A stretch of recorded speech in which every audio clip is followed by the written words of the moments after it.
ask for help. Reach out to a friend, family member, or professional if you need support. It's okay to take things one step at a time. You're not alone. Johnwell Therapeutic Services, proud supporters of National Mental Health Month.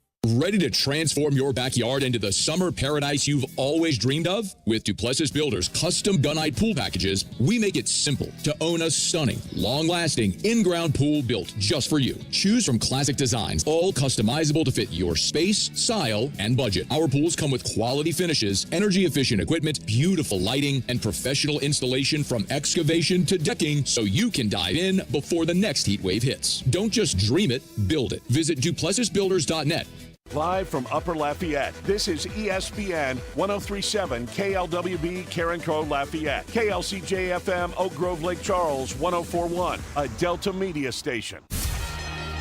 This game isn't fun. This game is a war. It's time for the 2-minute drill. Hurry it up, hurry it up, hurry it up. Powered by B1 Bank. Visit b1bank.com to find a location near you. Come on, let's go, you guys. Get in here, we gotta go fast now. The NCAA softball regionals are set. 3 teams out of Louisiana made it into the 64-team tournament, and those teams are LSU, McNeese, and Southeastern. The Tigers are the lone team to earn a host site. LSU will have Virginia Tech, South Alabama, and Akron in the Baton Rouge Regional. McNeese is a part of the College Station Regional after winning the Southland Conference Tournament Series on Saturday. The Lions will be one of the other 3 teams headed to Tuscaloosa to face top-seeded Alabama. In college baseball, LSU's chances to make an NCAA Regional are slim to none after getting swept on the road against Georgia. Louisiana took 2 out of 3 in a much-needed series against App State to improve to 32-20.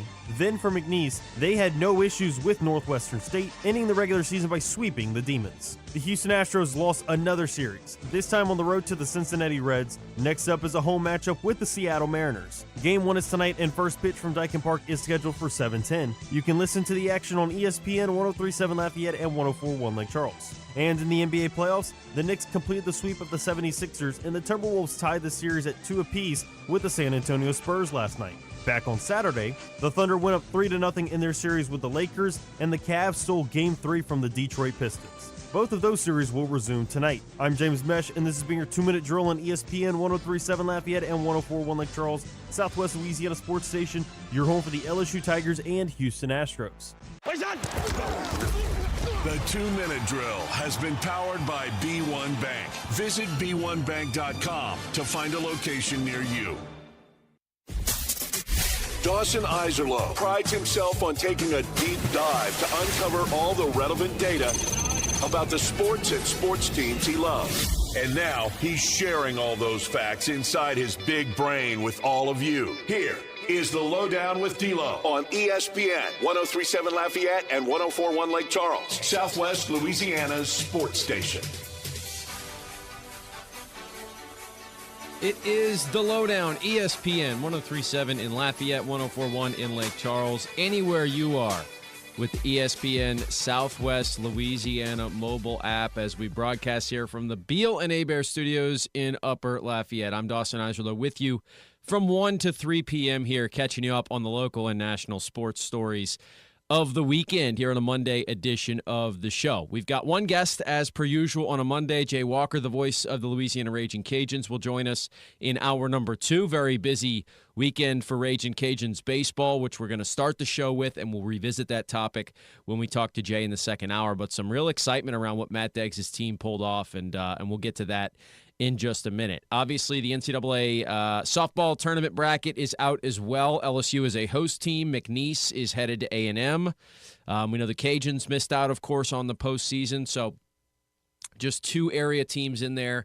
There was some interesting stuff that went down with the Sun Belt Conference and the bids that they did receive, and the regular season champion not getting a bid. So we'll talk about that at some point, perhaps throughout the day. It was an awesome weekend for golf at the Truist Championship. I'm a Ricky Fowler guy, so I enjoyed the hell out of yesterday's tournament. That was really, really good.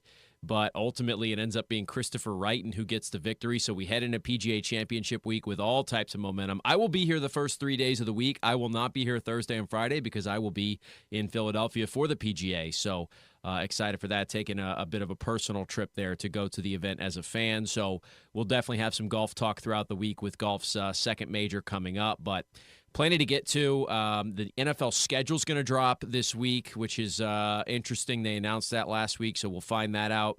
The regular seasons are going to wrap up for college baseball.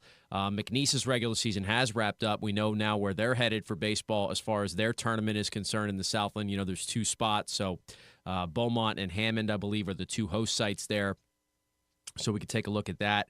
The Astros continue to struggle right now. They are playing some poor baseball, but we know they're trying to find a way to get healthy and get some things figured out.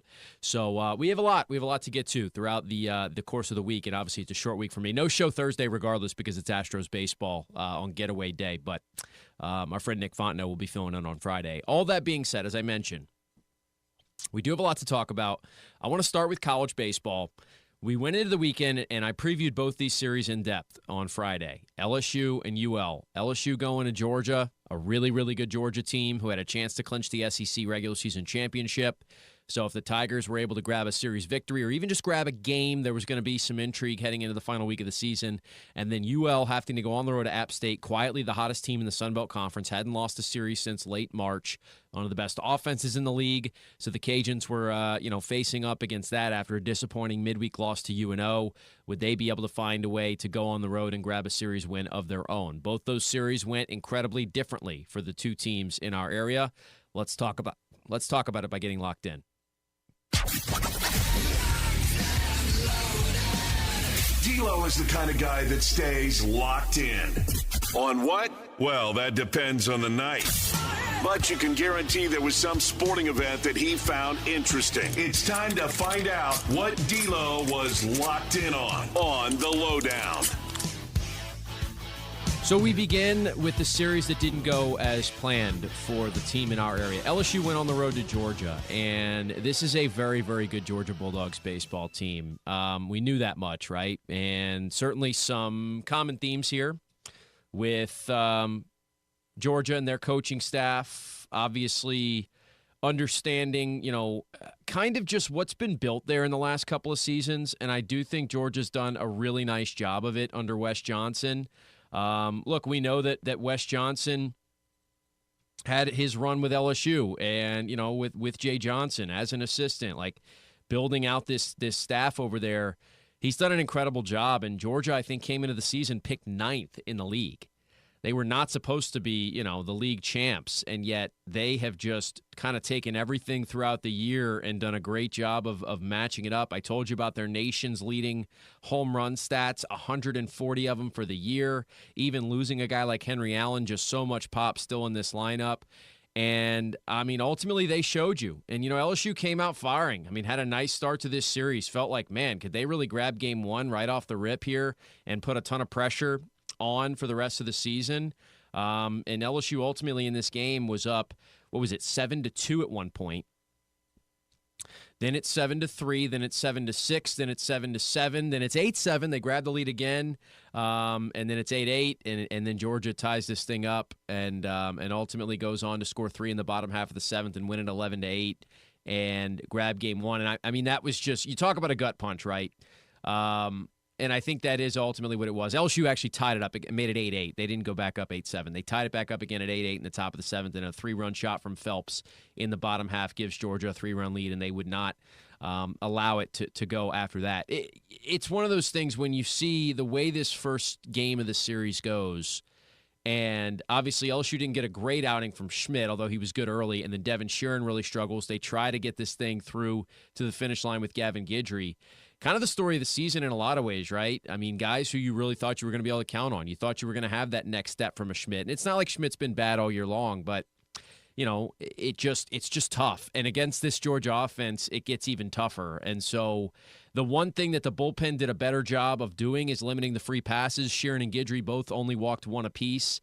But Georgia can hit, man, and they showed that time and time again. And so to have that much equity put into game 1 and still come out on the losing end, I think you collectively went, all right, this could be a problem for LSU. But then they do, they come back in the second game and you're thinking, well, hey, Marcos Paz was awesome. Like, if he gives you the outing that he gave you last week, then maybe this thing could go in your favor. And then 8 runs in the bottom of the second inning, and it's completely off script again. And from there, I mean, you're trying to dig yourself out of an 8-0 hole.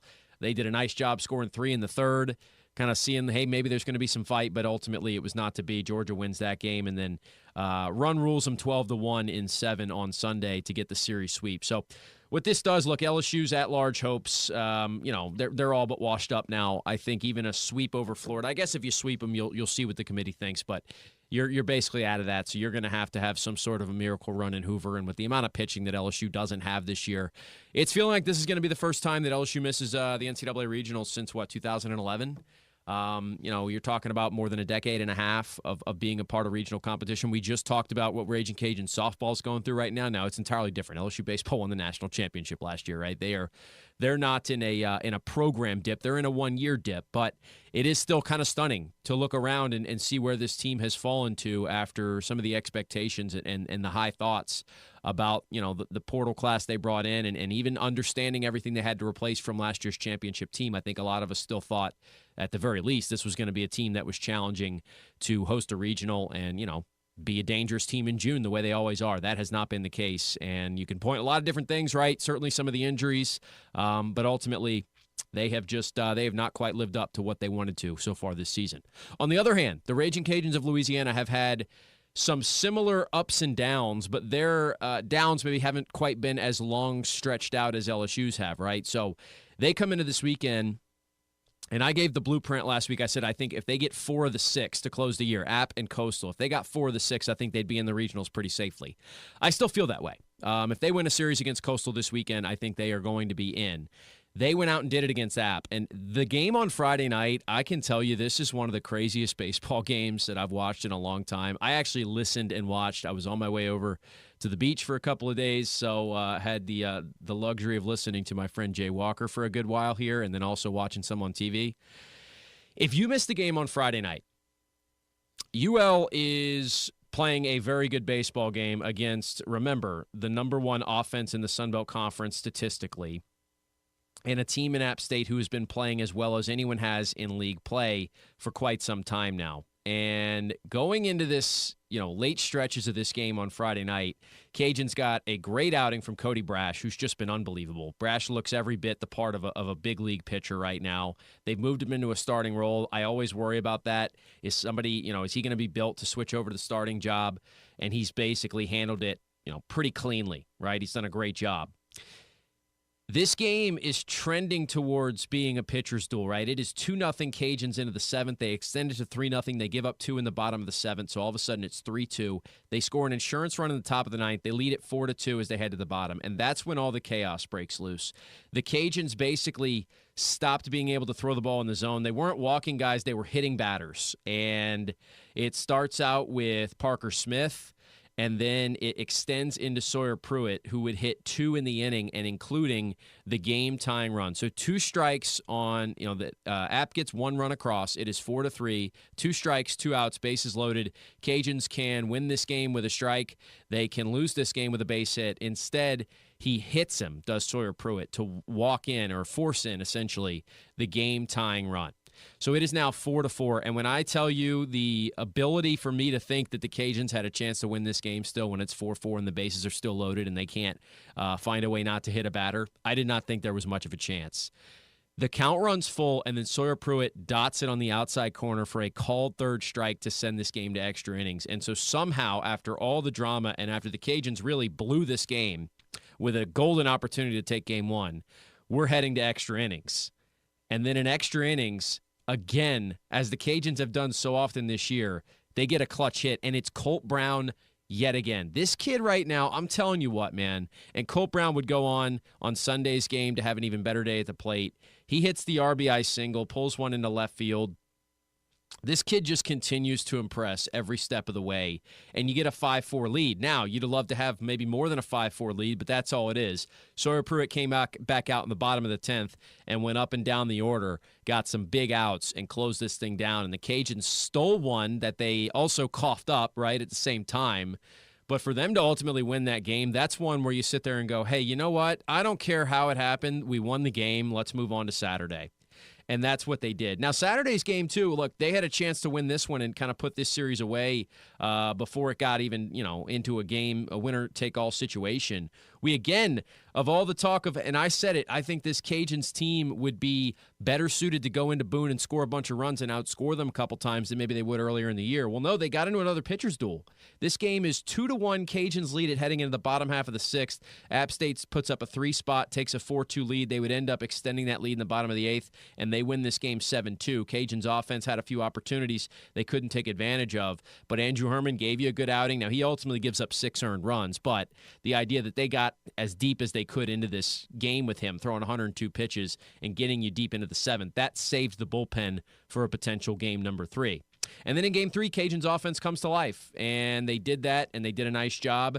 They scored early. They gave themselves a cushion, and Ty Roman did exactly what you needed him to do, which was cruise into the later stages of this game.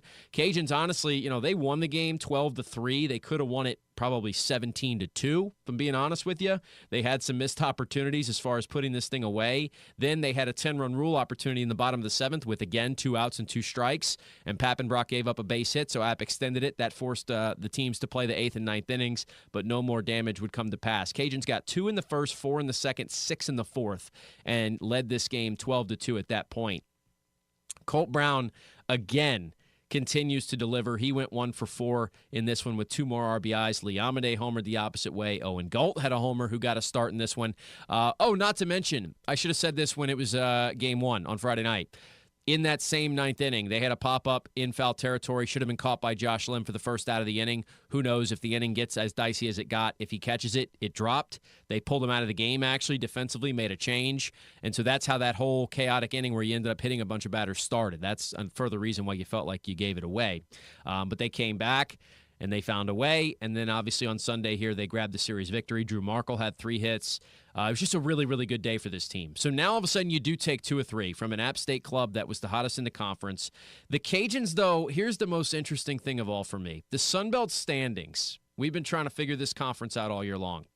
Coastal Carolina dropped the series surprisingly to Old Dominion, meaning Southern Miss is only a game back of Coastal with 1 weekend to play. So the regular season championship is not clinched yet for the Chanticleers. They will try to clinch it at MLT Moorfield Russo Park beginning on Thursday night with this best-of-3 series. UL has moved themselves up into 6th place. 6th is key, remember, because it means you do not have to play in the single elimination first round of the tournament. 7 through 10 has to play in that. 11 through 14, remember, does not get invited to the tournament at all. So the Cajuns have a 14-13 record. However, if Arkansas State and ULM both were to sweep this weekend, the Cajuns could potentially go from being a top 6 seed to missing the tournament altogether. That is still on the table here. Now, they'd have to win just 1 game against Coastal, and that would clinch themselves a spot at the table. If they win 2 against Coastal, then they will very likely be in that top 6 that I discussed that would not have to play that first-round game. That would feel very critical. That would feel key to Coach Deggs' club when they head to Montgomery. Now, if they win 2 out of 3 against Coastal, they're going to feel pretty good about their at-large consideration, but they still probably would want to grab a game or 2 in Montgomery to fully solidify where they want to be as far as the RPI is concerned and as far as the selection committee is concerned as well. So sitting at 14-13, the Cajuns could still climb technically as high as 3rd because they're only 2 games behind App with a tiebreaker, but they could fall as low as 11th and miss out on the conference tournament entirely. I cannot tell you the last time I could see a conference with that many different scenarios in play. Now, I don't know how it would fully go. The Cajuns do have a series tiebreaker over Arkansas State, but they do not have it over ULM. They have it over Georgia State, who's the team that's 12-15, 1 game above those, 2 games back of you. But the simplest thing for the Cajuns to do is find a way to win this series against a top 25-ranked Coastal Carolina team. The interesting thing about Coastal, though, I told you a while back that Cameron Fluke was coming back. Their ace, who was, unbelievable last year, helped them all the way to the College World Series Championship Series. Fluke has come back, and he's gotten shelled a couple times. He has not looked like vintage Cameron Fluke, so he's working through some stuff. We will see him this weekend, we expect, but you don't know what kind of form he's in right now because for whatever reason, hadn't been going too well for him. Also, Coastal was a lock, it felt like, to be a regional host site and potentially a top 8 national seed a couple weeks ago. Couple bad weeks and a series loss to ODU, who doesn't have a great RPI situation, and now they are far from a lock to get in as a regional host. Coastal very well might have to go on the road. So they still kind of have everything on the line here. In addition, they don't have the regular season championship locked up. They don't have the number 1 seed in the conference tournament locked up, and now they don't have a host spot locked up either. If they were to win the regular season championship outright over Southern Miss, who has been viewed as a pretty much a lock for a regional host, you've got to like their chances to potentially still slide in there as the conference champs of what's going to be potentially a 3 or 4 bid league. But Coastal's now coming in here with everything. I thought, a few weeks back when I looked at this series, I thought to myself, man, Coastal kind of might have everything wrapped up. They might be coming here just as a formality, and UL might be fighting to get themselves into the tournament and, do whatever else they need to do. Well, now that's still the case, but it feels like Coastal has a whole lot more to play for than we thought they might have. So this is going to be an interesting series in so many different ways. Obviously, it's a name brand in Coastal Carolina. The series starts a day earlier with a Thursday because it's the last weekend of the regular season. Montgomery will start the following Tuesday. These two teams have always had really competitive battles. You go back a few years ago in the conference tournament when the Cajuns beat them twice and eliminated them and ended up matching up against Southern Miss in the championship game, and that was just enough to get them an at-large bid, even though they lost that ultimate championship matchup. This should be a whole lot of fun. And it starts Thursday night at the Teague. So what a weekend. What a weekend for Cajuns baseball. All right, let's do this. We're overdue for a timeout, so let's take one now. When we return, we will switch gears a little bit. We have the regional pairings for softball. We'll just take a look. I'll let you know who's going where as far as the teams in our coverage area and what those matchups kind of look like. LSU ended up getting the very last host spot. I am very confused as to why the NCAA decided to display the conference or the NCAA bracket as they did, but we'll get to that as well. All that coming up. It is a Monday edition of The Lowdown, ESPN, Southwest Louisiana Sports Station. This is The Lowdown with D'Lo, live on ESPN 103.7 Lafayette and 104.1 Lake Charles, Southwest Louisiana's sports station. May is Military Appreciation Month. ESPN 103.7 Lafayette, 104.1 Lake Charles, and Nolan's Lawnmower Sales and Service off I-49 in Karen Crow are honoring our military all month long. Nolan's Lawnmower Sales and Service owners Stacy and Don Benoit would like to take this opportunity to recognize all of our current service members, veterans, and family. Nolan's takes pride in the recognition of all military as well as first responders with special discounts on their zero-turn mowers. May is Military Appreciation Month, and we salute you. Powered by Nolan's Lawnmower Sales and Service and ESPN 103.7 Lafayette and 104.1 Lake Charles, Southwest Louisiana Sports Station. From Tiger Stadium to the Texas state line, ESPN 103.7 Lafayette and 104.1 Lake Charles is your home for live and local sports talk in Southwest Louisiana.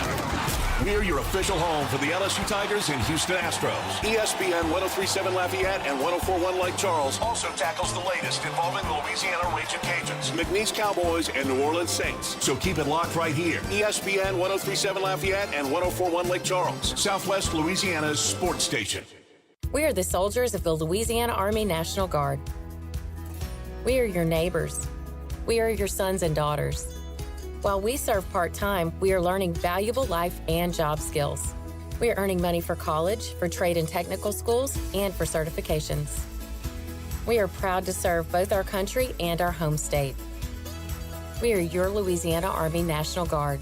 Sponsored by the Louisiana Army National Guard. Aired by the Louisiana Association of Broadcasters and this station. Every weeknight, MeTV has your laugh therapy. To chase away the blues or the olive drabs. With 2 hours of MASH at 5. This guy's ankle has tickled my funny bone. Followed by the Andy Griffith Show at 7. Doggone it, Otis. You're supposed to be hugging me when I'm arresting you. But he likes you, Bart. Weeknights on MeTV. Watch MeTV Acadiana on KLWB, over the air on Channel 50.1. Check your local cable listings for the channel in your area. We are the NFHS. That stands for the National Federation of State High School Associations. But really, what we stand for, together with the LHSAA, are the 110,000 high school sports students in Louisiana. And so we stand. We stand for the runners, soccer and basketball players. We stand for their coaches, administrators, and officials. We stand for the swimmers, football players, and wrestlers. We stand for the golfers, softball and volleyball players. We stand as the national leader and advocate for high school athletics and all who participate in them and make them possible, because it is our purpose to ensure that high school students get to play, perform, and compete together. To learn more about who we are and what we stand for, visit nfhs.org. It's Nurses Week, and we're celebrating real heroes of healthcare right here in our community. Delta Media Corp, along with Service Chevrolet Cadillac, is hitting the road with cookie trays and sweet treats to say thank you to the nurses who go above and beyond every single day. From fast-paced emergency rooms to clinics, long-term care, and home health, your compassion, skill, and dedication truly make a difference. You show up when it matters most, bring comfort, care, and hope. To every nurse, thank you for all you do. We appreciate you this week and all year long.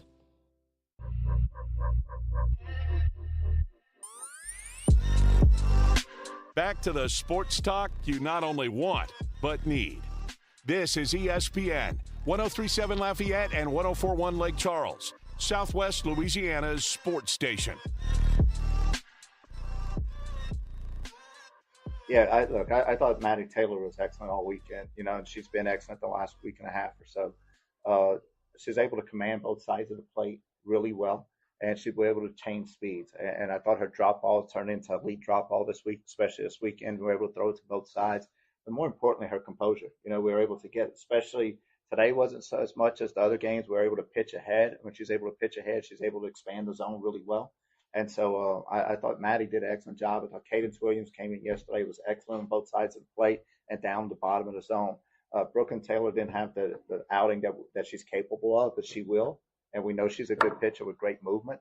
So it was good for us to get get into championship, getting that kind of pitching from the staff. And Maddie Taylor's a warrior, man. She wants the ball. She wants to be in there.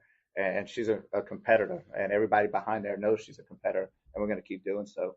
And look, I had this kid right here, there's 10 days where she was sitting out, 10 to 15 days, and she wanted to be back on the field. And she busted her butt to get herself back on. But more importantly, while she was sitting out, what a teammate. She was trying to help people. She was motivated, and she was doing everything she could to get back and help the team. And this kid right here, man, she's been a solid piece for us. She's a model of who we want every player that comes into McNeese to be. And Jada Munoz just shows up, works, never asks for anything special, just grinds it out. And when things aren't going her way, you don't hear it. She just keeps after it. And look, for her to have the day she's had the last 2 days, I'm just happy for her to have those moments. But she is what we need at McNeese State, and that's what about it. She worked while she waited for 2 years and comes out here and helps us win championships. So hats off to this group that's up here. That is James Landreneau, McNeese softball, after they pulled it out. And look, there was some moments this season where it did not look like it was going to happen for them. Felt like a down season, and yet here they are, back in NCAA regional play for the first time in 3 seasons. A little bit of a gap there. The other big thing we waited to find out on Selection Sunday was, would LSU get a host spot? And this one was hotly contested, and ultimately they did. They get the number 16 overall seed. I have no idea why the NCAA decided to display the seeds as they did this time around. If you look at the bracket on the NCAA website, they've divided it up into 1s through 8 4 times. I guess they're trying to make it like the NCAA men's basketball tournament where you have multiple 1 seeds here, but it just doesn't make any sense because they seeded 1 through 32. So LSU's the number 16 overall seed in the whole tournament, but they're like the 4th 4 seed, technically. So that's how it's going to be displayed. I really hope they don't do this for baseball. But either way, LSU gets a host spot. Beth Torina's team will be at Tiger Park this weekend. Virginia Tech was the very argued about victim of LSU getting the host spot. Virginia Tech was the other team that some thought should have had it. I know Tech was disappointed to find out they're not hosting. So LSU ends up getting a pretty tough regional here. Now, in theory, since LSU barely made it as a host, they were supposed to get the toughest regional. And now this does make a little more sense. Virginia Tech was seeded 17th, right? Because they are seeding 17 through 32. The 2 seeds all have seeds attached to them as well. So LSU is the host. They get Akron in their opening game. They get Virginia Tech as the 2 seed. They get South Alabama from the Sun Belt Conference as the 3 seed in their regional. They will begin play on Friday. They get the 5:30 game after South Alabama, Virginia Tech play the 3 o'clock game to get things started. Obviously, you'll have winners bracket stuff after that, but that is LSU's path. For McNeese, by the way, we played you the clip there of Coach Landreneau talking about his pitching staff and what it took to get there. They now do end up heading to College Station. They will face the Texas A&M Aggies. So they get, in theory, a pretty favorable draw on, the places they could have went, right? Because they are going to face off against an Arizona State team that is a highly seeded 2 seed, but they only have the 15th overall number 1 seed. As I said again, I am rather stunned that they decided to denote all this in the same way, but it is what it is, right? So McNeese will play Arizona State at 3:30 on Friday after A&M plays UConn at 1 o'clock. So A&M ends up actually taking the early game in their regional there, and we'll see how things go from there on out. The Sun Belt did get 3 teams. It was certainly debated about whether or not they deserved the 3rd team and who the 3rd team should be. Marshall is the team who ultimately gets in, and ULM does not. Some of the metrics are going to back up ULM not getting in. I think that's fine, but at the end of the day, when you take a look at this team, they were the conference champions of a 3-bid league in which there wasn't really any doubt about some of the other teams that got in. I think it's really tough for ULM to not be there. If they'd have made the championship game as opposed to getting bounced in the semis, would we have a different conversation? Maybe so. I don't know. But South Alabama gets in, Texas State gets in, and Marshall gets in. ULM does not. That was hotly contested. Marshall's headed to Duke, by the way. They will face Arizona in the first game of the Durham Regional. If someone has an understanding of why they seeded it the way they did, with every regional has 2 teams that are seeded 1 through 8 instead of just having their overall seed number, I cannot figure it out. It is so much more confusing for me this way. So LSU's it says 4 next to them, and it says Virginia Tech is 5. But as I said, LSU's the 16th overall seed, and Virginia Tech's the 17th. So in what way is it better to denote a 4 and a 5 when then you have to try and figure out which 4 seed they are and which 5 seed Virginia Tech is? That doesn't make any sense to me whatsoever. Because also, if it was the 1 seed in each individual regional, you'd understand that. Or if it was the 1 seed overall in the tournament, I guess they're seeding it as the 1 seed of that side of the bracket, to get to Oklahoma City. LSU's the 4 seed out of the 8 seeded teams that are in the 4 regionals. That's just an entirely convoluted, confusing way to do it. So don't do that for baseball, please. I'm sure they will, though, because I asked them not to. Okay. All that being said, we will take a timeout. We've got a lot left to get to that we really haven't even discussed yet. An amazing Sunday as far as golf is concerned, with another big week coming ahead. We've got different things to discuss. I also just got back from media availabilities before I started the show with Coach Deggs and others. So we will talk about that after the break. For now, we will take a timeout. This is The Lowdown on a Monday edition of the show. This is The Lowdown with D-Lo, live on ESPN 103.7 Lafayette and 104.1 Lake Charles, Southwest Louisiana's sports station. Our friends over at Small Sliders of Lafayette have 2 convenient locations in the area, one on Ambassador Caffrey, the other is across from Our Lady of Lourdes Stadium on Bertrand Drive, and I've been telling you about it. For now, still a possibility to get your favorite small sliders duo, the barbecue bacon jalapeno slider and the 2 strawberry sips. Smoke and heat on one side, cool and sweet on the other. The slider that's got that crispy bacon, barbecue sauce, and jalapenos brings the heat, and you cool it down with a strawberry shake or a strawberry lemonade in a sweet meat spicy showdown. It's a heated rivalry you can get behind. Slide through our friends over at Small Sliders today. Tell them D-Lo sent you. This game isn't fun. This game is a war. It's time for the 2-minute drill. Hurry it up, hurry it up, hurry it up. Powered by B1 Bank. Visit b1bank.com to find a location near you. Come on, let's go, you guys. Get in here, we gotta go fast now. The NCAA softball regionals are set. 3 teams out of Louisiana made it into the 64-team tournament, and those teams are LSU, McNeese, and Southeastern. The Tigers are the lone team to earn a host site. LSU will have Virginia Tech, South Alabama, and Akron in the Baton Rouge Regional. McNeese is a part of the College Station Regional after winning the Southland Conference Tournament Series on Saturday. The Lions will be one of the other 3 teams headed to Tuscaloosa to face top-seeded Alabama. In college baseball, LSU's chances to make an NCAA Regional are slim to none after getting swept on the road against Georgia. Louisiana took 2 out of 3 in a much-needed series against App State to improve to 32-20. Then for McNeese, they had no issues with Northwestern State, ending the regular season by sweeping the Demons. The Houston Astros lost another series, this time on the road to the Cincinnati Reds. Next up is a home matchup with the Seattle Mariners. Game 1 is tonight, and first pitch from Dyken Park is scheduled for 7:10. You can listen to the action on ESPN 103.7 Lafayette and 104.1 Lake Charles. And in the NBA playoffs, the Knicks completed the sweep of the 76ers, and the Timberwolves tied the series at 2 apiece with the San Antonio Spurs last night. Back on Saturday, the Thunder went up 3-0 in their series with the Lakers, and the Cavs stole Game 3 from the Detroit Pistons. Both of those series will resume tonight. I'm James Mesh, and this has been your 2-minute drill on ESPN 103.7 Lafayette and 104.1 Lake Charles, Southwest Louisiana Sports Station, your home for the LSU Tigers and Houston Astros. The 2-minute drill has been powered by B1 Bank. Visit b1bank.com to find a location near you.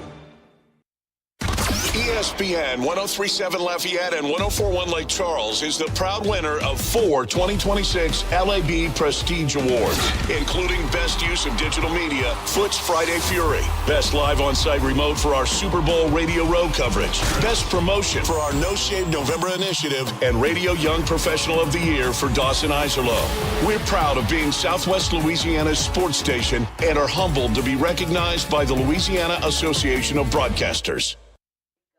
Everybody's talking about the big, beautiful bill, and it's game-changing for taxpayers. Hi, this is Kerry Bryson with the Bryson Law Firm. We've read the bill, and if you've been putting off a tax problem, it's time to call the Bryson Law Firm and get it resolved. This new legislation could give you a chance to get things straight with the IRS. Whether it's getting caught up on unfiled returns or negotiating IRS debts, there are a lot of new deductions and opportunities in the big, beautiful bill, and the Bryson Law Firm knows how to use them strategically.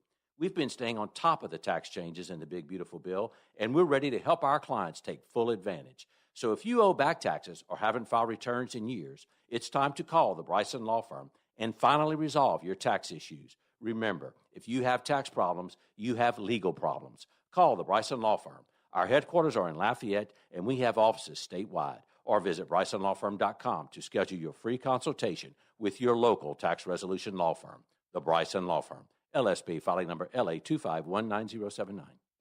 May is National Military Appreciation Month, and at Nolan's Lawnmower Sales and Service in Karen Crow, we're proud to thank the men and women who serve and protect our country every day. And when it comes to protecting your lawn, choose Skag Zero-Turn Mowers. Skag mowers are tough, built to last, and trusted by professionals. To show our appreciation, Nolan's is offering a special 15% discount for all active military in May. Stop by Nolan's Lawnmower Sales and Service in Karen Crow and check out the full lineup of Skag mowers. Nolan's Lawnmower Sales and Service, and thank you to all our military members. Hi, I'm Nancy Landry. No matter what part of our great state you call home, Louisiana's elections are an important part of who we are. In 2026, closed party primaries will change how some of those elections happen, so you'll want to know what to do. Keeping your registration current ensures you'll get the right party-based ballot. Remember, this change only applies to certain offices. To learn more, visit GoVote.com or download the GoVote app. Paid for by the Louisiana Secretary of State's office. MeTV is America's #1 classic entertainment television network. And here's one of the reasons everybody loves MeTV. Oh, it's a classic. The great comedy lineup on weeknights. This will be fun. Come on. With MASH. Loaded with snappy comebacks. The Andy Griffith Show. I was just funning with Barney. And Everybody Loves Raymond. Now we got a show. Watch Meet TV Acadiana on KLWB, over the air on channel 50.1. Check your local cable listings for the channel in your area.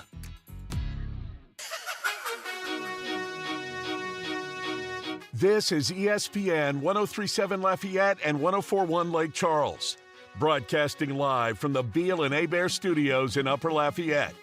Beal and Hebert, Acadiana's hometown lawyers. Back to more of Southwest Louisiana's sports station.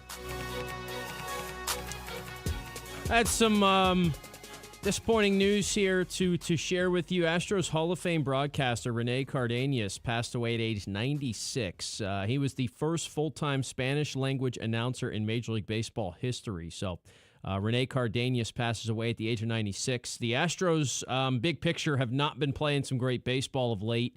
We knew that heading into the weekend. They went to Cincinnati. Think to yourself, hey, maybe they get something going against the Reds, who had also been struggling a bit, albeit a shorter stretch of time. And things didn't get a whole lot better. Despite a really promising Friday in which the Astros won 10-0 and Mike Burrows had his best start of the season, they lost 3-1 on Saturday. They lost 5-0 on Sunday, so they dropped yet another series. They face the Mariners tonight with George Kirby getting the ball for Seattle against Peter Lambert for the Stros inside Daikin Park, and it is what feels like a critically important series this early in the season for a team that just hasn't gotten things going. They still are only 5.5 games back in the division because no one is running away with this. As we've continued to tell you, the Sacramento, Oakland, Vegas, whatever city they want to go by athletics are 21-19, and they sit in first place right now despite still having a negative run differential. The Mariners are the only team in the division with a positive run differential, but yet they're still 3 games below 500 at just 19-22. So it'll be the Astros and the Mariners beginning a 3-game set tonight.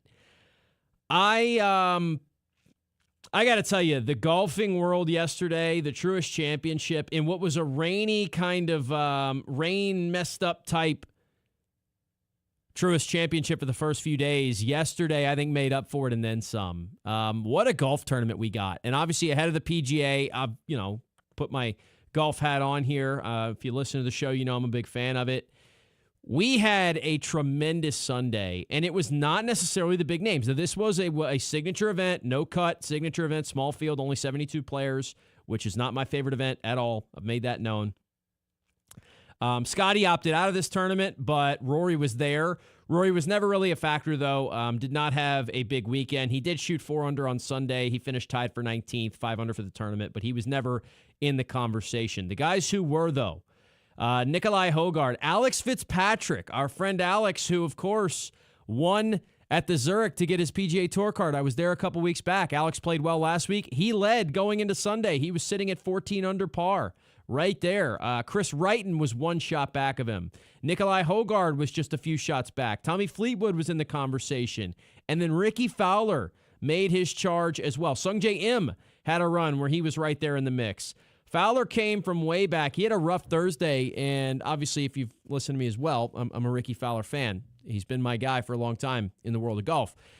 He apparently had a really bad fever, was sick Wednesday night into Thursday morning, so he went into his first round of this golf tournament feeling really poorly, and he shot 74, so he was 3 over par. He was tied for 64th after the first day. Then he shot 63 on Friday, which was 4 shots clear of everyone else in the field. He got back in the mix, a 2 under on Saturday. He shoots 6 under yesterday, and at one point took the solo lead. So at one point yesterday, coming down the stretch at Quail Hollow, which I do think is a great golf course to finish a PGA Tour tournament, the Green Mile, the 3-hole stretch, it's one of the toughest 3-hole stretches on the entire tour to finish this tournament, 16, 17, and 18. And Fowler takes a 1-shot lead, but you have Fowler, Wrighton, Hogard, Fitzpatrick, basically all within a couple shots of each other. And at the time, Sungjae Im is still in the mix as well. Then Sungjae Im makes a critical double bogey at 14. That kind of takes him out of it a little bit. Fowler stumbles down the stretch with a bogey at number 18, couldn't take advantage of a short birdie putt at 16 as well. So now he's sitting at 13 with the clubhouse lead, and Wrighton still has a couple of gettable holes to get to because he's playing behind Fowler. He birdies 14 and 15 to get to 15 under. Fitzpatrick then has trouble with a double bogey at 17 when he was still in the mix, and Chris Wrighton is ultimately going to get this thing done, the Norwegian, with a final round score of 69, but the 2 under on the back, birdies at 14 and 15, and then pars in all 3 legs of the Green Mile. Answered the call, answered the pressure. Fowler gets a tie for second place. Nikolai Hogard also ends with a tie for second. He made a bogey at 16, pars at 17 and 18.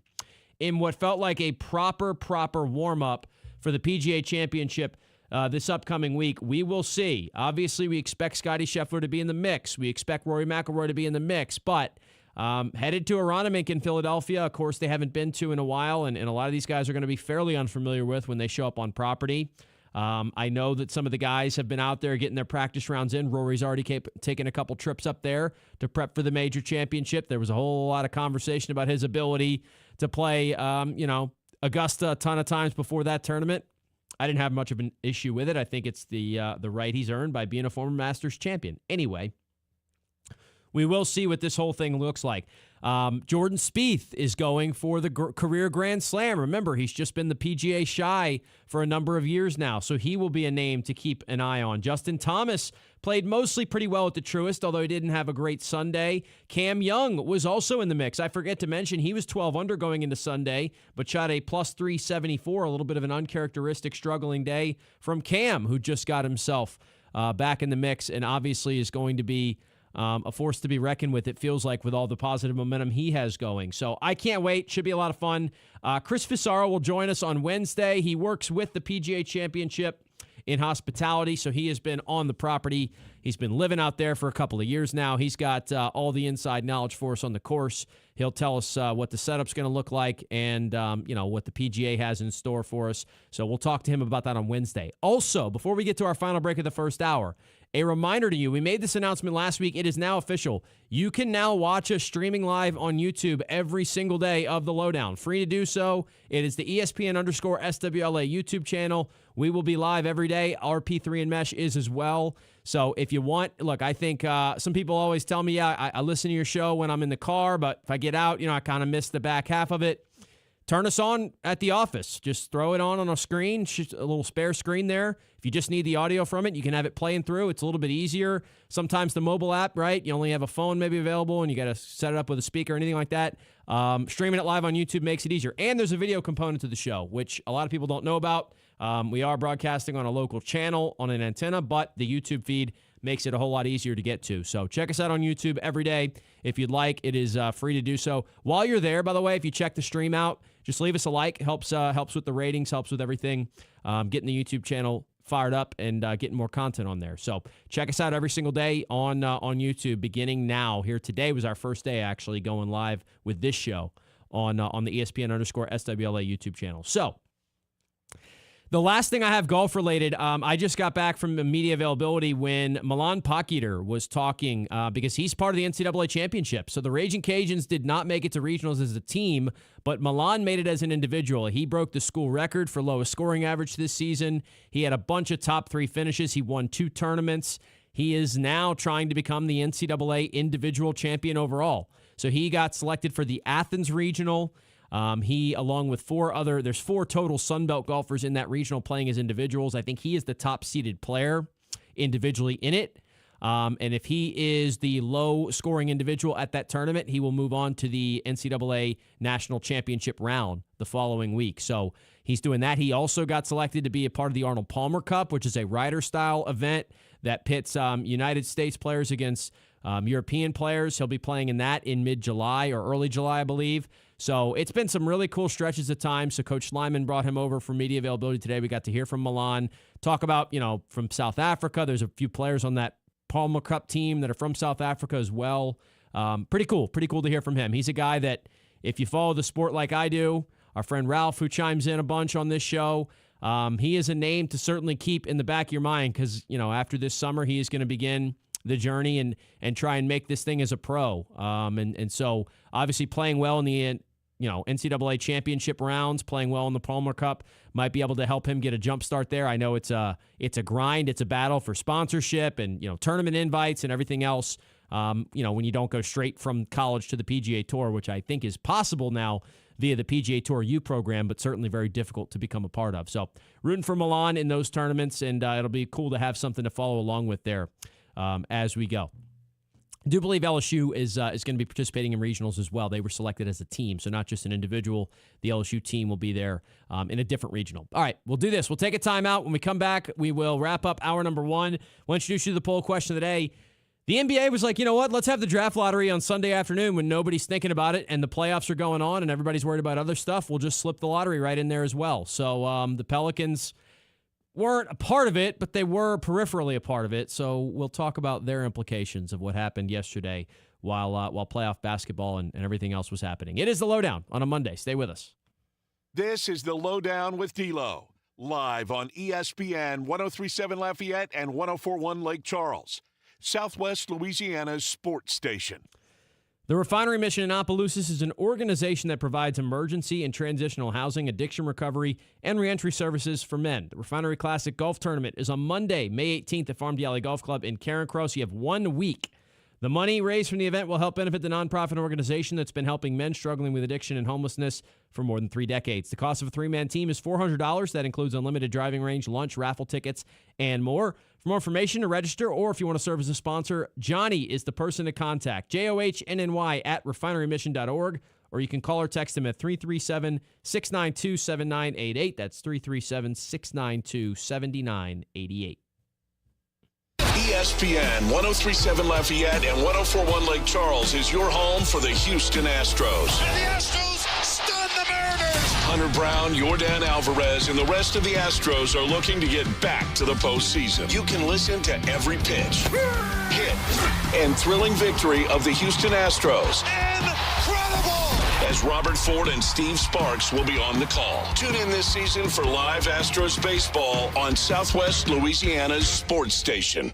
It's May, and spring is finally here. A time of growth, renewal, and hope. And what better time to kick off Mental Health Awareness Month? Johnwell Therapeutic Services are proud to highlight May as National Mental Health Month. Remember, it's okay to ask for help. Reach out to a friend, family member, or professional if you need support. It's okay to take things one step at a time. You're not alone. Johnwell Therapeutic Services, proud supporters of National Mental Health Month. Where there's smoke, there could be an electrical fire. Up next, from Mr. Electric. You know, every 18 minutes an electrical fire strikes one U.S. home.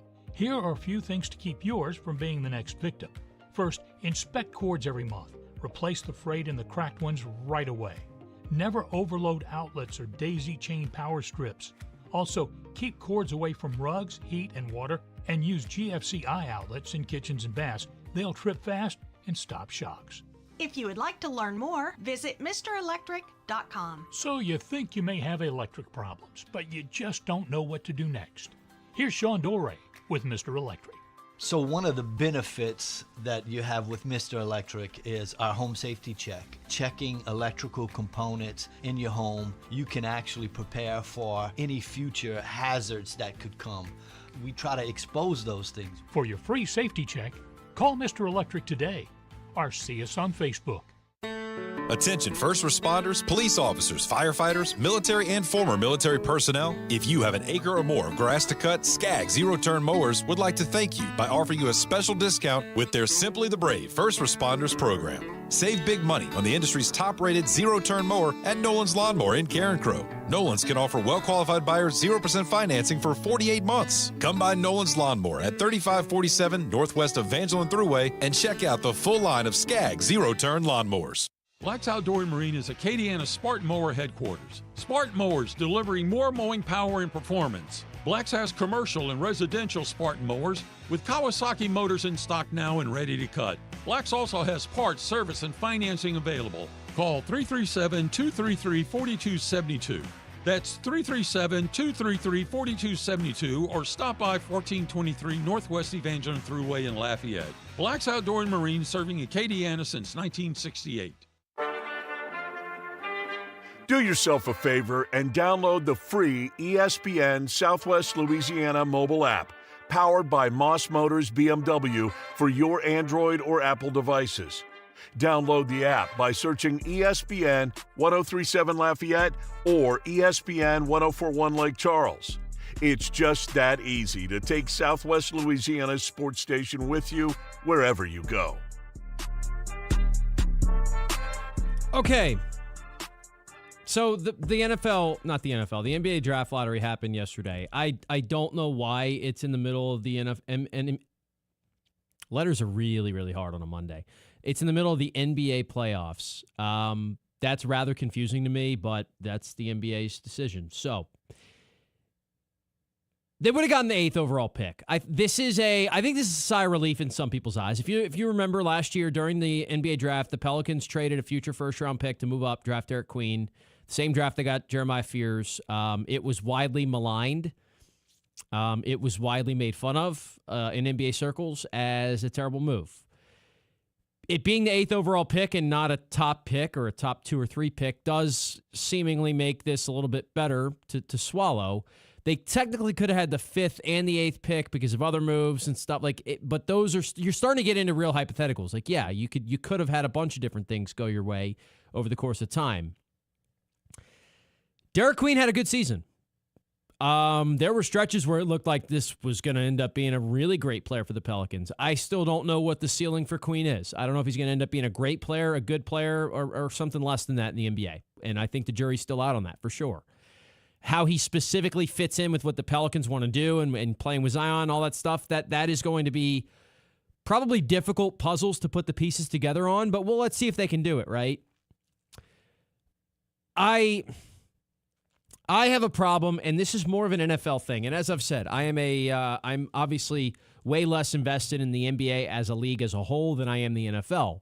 But my methodology, and this doesn't really apply to baseball at all because you can't trade future draft picks in Major League Baseball, which is a little bit of a unique element of the Major League Baseball draft system as opposed to the other sports. And also with, the way that you have to work your way up through the minor leagues and how big these farm systems are. Anyway, not the point.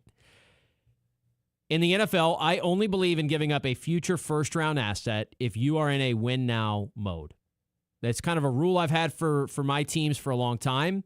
If I was in charge of one of these teams, it's something I would subscribe to. When I am in charge of my own Madden franchise teams, I subscribe to it then as well. Try to be pretty consistent about it, right?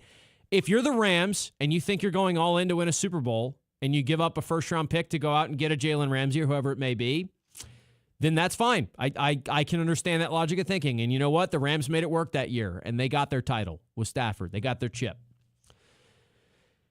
If you're not ready to go all in and win a Super Bowl, I don't see the value in trading away future first-round picks because in the NFL specifically, draft capital is some of the best return on investment type assets you can own. It's way better than having sometimes a player in that same spot that you have a contract attached with. Teams love the idea of the unknown, and those draft picks have such tremendous value down the road.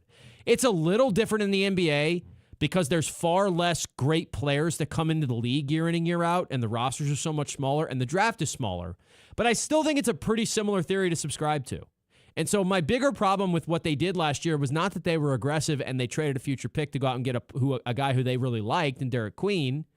It was that they were clearly not ready to compete for a title last year. No matter, look, the Pelican season was far more of a disaster than we all thought it might have been. Even in its best case scenarios, what were we talking about when we were going preseason on the best case? All right, maybe they can battle to avoid the play-in, be a 5 seed, be a 6 seed, and make some noise in the playoffs. It wasn't like, hey, they're going to try and knock off the top teams in the West, the OKCs of the world. That was never in the cards for them. So it is the other thing that makes it a little different is sometimes you're drafting like 18, 19-year-old players in the NBA. So it's okay to draft them and then you don't have to worry about the time clock starting right away. Whereas in the NFL, when you draft a player who's 22 and, depending on the position, you're starting to try and maximize value with them right away. I just didn't like that aspect of it. So I said it's a C. It's a C. Last year's trade. Derek Queen might end up being a good player. Still think there's a chance he is. Would you have liked to have another crack at it this year? Sure, you would have. But I also don't think it's going to, make the franchise fold because they picked Queen at, 10 last year as opposed to 8 this year or 15, whatever it was. So that's kind of where I stand on it, and we'll see. But I also, RP3 brought up the point, do you trust this team to get it right, even if they had a couple picks in this year's draft? That's a fair point because the Pelicans haven't shown you anything in recent memory to feel like they're going to be super successful and be able to build the infrastructure required to have a champion-type team on the court, whether they have 5 first-round draft picks or 0. So that part, I don't usually like to look at it from that lens, but it's hard to ignore it when the Pelicans have as many missteps that they've had organizationally, management-wise, and player development-wise in the last handful of years. All right, hour 1 is complete. We still got a lot to get to in hour number 2. We've been recapping a busy weekend. We still have Jay Walker. He'll join us at 2:15 to talk Raging Cajuns. I heard from Matt Deggs. He said something interesting. I'll start hour 2 with that after the break. This is Law Enforcement Week, and we are proud to salute those who protect and serve our communities every day. Powered by Service Chevrolet Cadillac and Delta Media Corp, we will be out delivering cookie trays and sweet treats to local law enforcement agencies as a small thank you for a big job well done. This includes our wildlife and fisheries officers, jailers and corrections officers, probation officers, and all who serve in the law enforcement arena. To every one of you, thank you for your service, your sacrifice, and your commitment. We salute you this week and every week. Acadiana area businesses. Is it time to make an impact? Time for more traffic, more engagement, time for more customers? Then it's time to make a splash with Bass. Bass is now offering digital marketing, indoor and outdoor digital signage, billboards, and video production to help you reach more customers and close more business. For over 30 years, Bass has helped our customers tell their story. Bass Companies. Remember, a business without a sign is a sign of no business. Advertise with Bass. Find us around Acadiana or at bassltd.com. Hello, Acadiana. Cajun Carts is your #1 full-service dealer for new, used, and custom golf carts. Perfect for on the job site, the neighborhood, or even out on the green. We are the only authorized dealer of American-made E-Z-GO and Club Car here in Acadiana. For all your service, sales, and mechanical repairs, we got you. So don't wait. Roll on over to CajunCarts.com or stop by our Lafayette location by the Jockey Lot and see why we've been Louisiana's golf cart headquarters since 2003. Cajun Carts. Why walk when you can ride?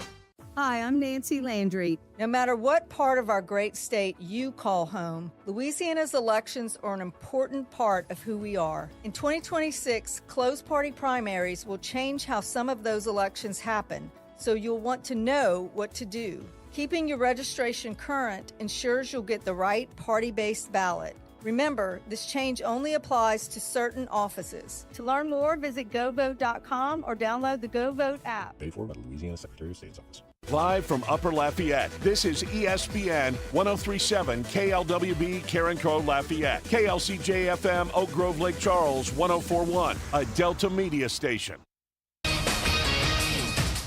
I'm Nick DeLuca. The NBA playoffs continue with a couple games tonight. Pivotal Game 4 in Cleveland. The Cavs and the Pistons with Detroit up 2-1. Then the Thunder and Lakers from LA. OKC with a chance to complete the sweep tonight. Tips at 8 and 10:30 Eastern. Game 5 in T-Wolves Spurs coming tomorrow. Series even at 2 after a big home win for Minnesota last night. Spurs star Victor Wembanyama will not face any further discipline for elbowing Minnesota's Naz Reid and will play tomorrow. Wemby ejected after being called for a flagrant 2 in the second quarter. It's the earliest an All-Star has been tossed from a playoff game in the play-by-play era. Elsewhere, the Bucks are open for business on trade calls and offers for two-time MVP Giannis Antetokounmpo. Bucks engaged in trade talks before the deadline after he expressed that the time had come to part ways. Played in 36 games this season around injury, averaging 27.5 points per game, under 10 rebounds and 5.5 assists this season. Hey, it's your resident Super Bowl champ, Chris Candy. Coming up Tuesday, it's NFL schedule release week, and I'll tell you my top 5 games I'm most excited about this upcoming season. It's on Sportsmanlike, 6 a.m. Eastern, right here on ESPN Radio, ESPN2, and ESPNU. Hey, it's Dawson Iserlo prides himself on taking a deep dive to uncover all the relevant data about the sports and sports teams he loves. And now he's sharing all those facts inside his big brain with all of you. Here is the Lowdown with D-Lo on ESPN 1037 Lafayette and 1041 Lake Charles, Southwest Louisiana's sports station. It is the Lowdown live in hour number 2 of 2. A Monday edition of the show, ESPN 1037 in Lafayette, 1041 in Lake Charles. We are anywhere you are with the ESPN Southwest Louisiana mobile app. And now an additional way to watch us live on YouTube every day. The ESPN_SWLA YouTube channel is also where you can find us. So we did a lot there in the first hour. Started it off with baseball, college baseball from the weekend. Did some college softball as well, just because regional pairings came out. We know the schedules now. Then switch it over a little bit in the golf world. We're going to get back. There's some more college baseball for sure to be talked about here, and some interesting things that were said by Coach Matt Deggs. I was at his weekly availability just a little while ago. We're also going to talk more about Cajuns baseball in the next segment with Jay Walker. And look, with LSU's struggles now down the stretch, looking like postseason play is not very likely for them past the conference tournament. Obviously, that means we'll have a little bit more of a shift of the focus here on the Cajuns, and for that matter, we'll see what McNeese does in the Southland tournament. That is one thing I wanted to lay that out a little bit, what the bracket looks like. So the way they do it in the Southland Conference. Let's start with that, then we'll get to Coach Stegg's thoughts, and then we can send it to break, and we'll get Jay Walker on to start the second segment. So they do the same thing that they do for softball, and I actually do really like this format. Now, the trade-off is the logistics of it are difficult to pull off because you need 2 weeks to do it. So 8 teams make the conference tournament. You got to be in the top 8 to be a part of it. Then seeds number 1, 4, 5, and 8 are sent to one pod, which is hosted by the number 1 seed. Seeds 2, 3, 6, and 7 are sent to a second pod, hosted by the number 2 seed. So if you finish in the top 2 of the conference, you host the first half of the Southland Conference tournament. And then it acts like a 4-team regional from there, right? 4 teams, 1 host site. 1 plays 4, or in this case, 1 plays 8, right? 4 plays 5. Winners of that play each other. Losers of that play each other. Then you work it out. Double elimination bracket. Winner of that pod moves on to the Southland Conference Championship Series, which happens the following weekend. Obviously, you get 2 winners out of those 2 pods. Those play in a best-of-3 series, which mimics a super regional. So basically, you have a regional and a super regional. You're simulating what the postseason is going to look like anyway, you hope, for your champion. Southeastern won its second consecutive regular season title. There were some game cancellations over the weekend. It was a little controversial. Ultimately, Lamar lost anyway, so it seems like Southeastern would have won that regardless. They had 20 wins. They didn't play their last 2 games due to, or their last 1 game due to weather. Lamar ends up with 19 wins anyway, so Southeastern's the back-to-back regular season champions in the Southland Conference. They will host Pod 1. Lamar will host Pod 2. Third place is UT Rio Grande Valley. 4th is Nichols. 5th is McNeese. But then McNeese actually kind of jumps Nichols because Nichols didn't get that chance to play that final game because of the same situation that we just saw with what happened with Southeastern, right? That was the other team that got it canceled here. So I don't know why McNeese ends up being the 5 seed and Nichols ends up being the 4 with 1 less game played, but apparently that's how they did it. So Nichols is the 4, McNeese is the 5. They both go to the same place anyway. They're both going to Hammond, so ironically enough, we almost have the entirely Louisiana bracket here. But instead, we have 3 of the Louisiana teams, Southeastern, Nichols, and McNeese, and then Houston Christian makes up the last one.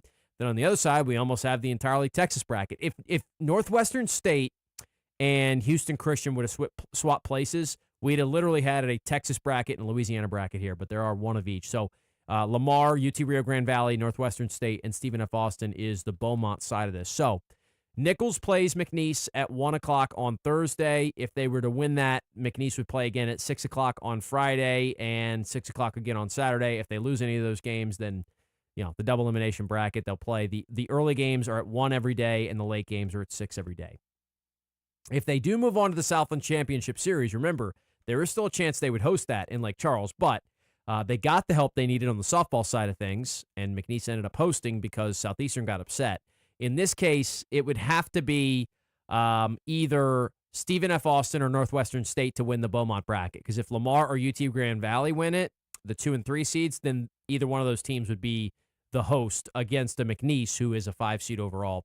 Obviously, if Southeastern and Lamar both win the brackets, which they are the favorites to do so, they're hosting them, then Southeastern hosts the championship series because they are the number 1 overall seed in the tournament. All right, we got that out of the way. Southland Conference, not a whole lot of confusion there. I just still don't know why Nichols is the 4 and McNeese is the 5, but oh well. They would have played each other regardless. I guess it's just going to depend and flip who the home team is in game number 1. On to the Cajuns again, just because of what I heard from Coach Steggs I thought was interesting. After Tuesday night, remember, UL lost to UNO in what was an ugly game, no doubt, 9-6. They should have won it. They played poorly. They had 17 free passes. They also hit a few balls deep to the warning track that were just frustrating, right? You get a hold of one, ball dies out. It's a big ballpark. We know how big the Russo Park can play. Coach Steggs made some comments in the post-game press conference on field afterwards that basically suggested that he wanted to take a look at moving the fences in because it's frustrating when you hit a ball that well repeatedly and don't get rewarded for it.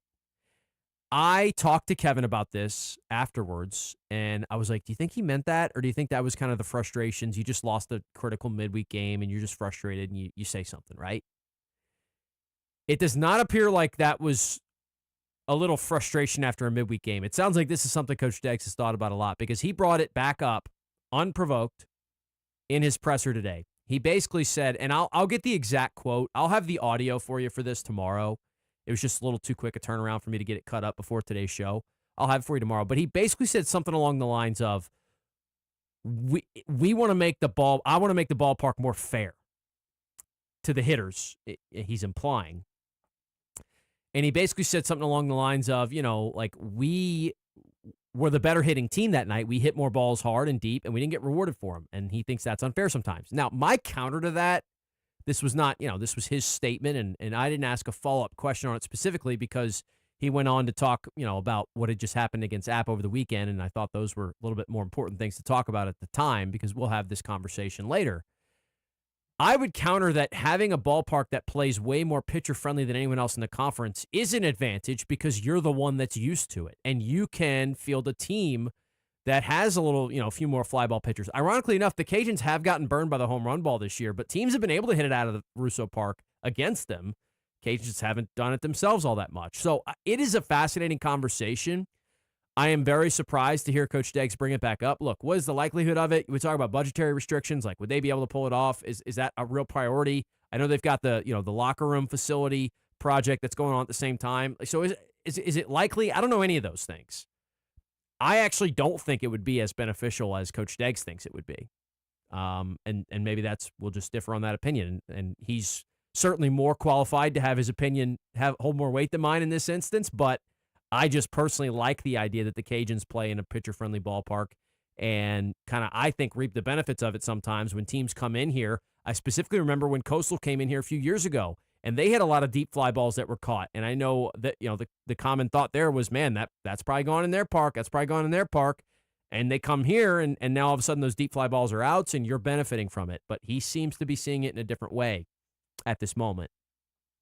The other thing that was worth noting, that if you listen to footnotes this morning, Coach Deggs talked about it there. He reiterated at the presser. The Cajuns actually did not get home last night. Now, I have been on some trips with some Cajuns teams, mostly women's basketball, but I had a softball ordeal that went pretty similarly. Sometimes this stuff just happens, but the Cajuns had a flight to New Orleans last night. It got canceled. They didn't get back to Lafayette until this morning at 8:30. So they have had a long night. They slept in the airport. They get back. Boy, you talk about a good week to not have a midweek game, right? If they had to turn around and worry about a Tuesday night game, that would be pretty tough because they, look, it's not like it's the end of the world, but your sleep schedule gets thrown off. It's really probably in, 36 to 48 hours after something like that goes down to where you feel fully normal again. And that's, that's for regular people, not guys who are trying to compete at the highest level athletically. So they don't have to worry about a Tuesday game. They will start the series a day early, of course, on Thursday because they face Coastal, and it closes out the regular season.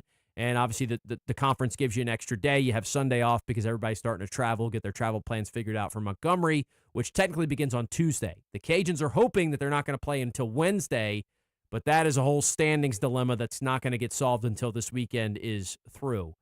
The Cajuns do face Coastal. Coastal does still have the regular season championship on the line. We illustrate a lot of that in the first segment of the day, so it is going to be very, very interesting.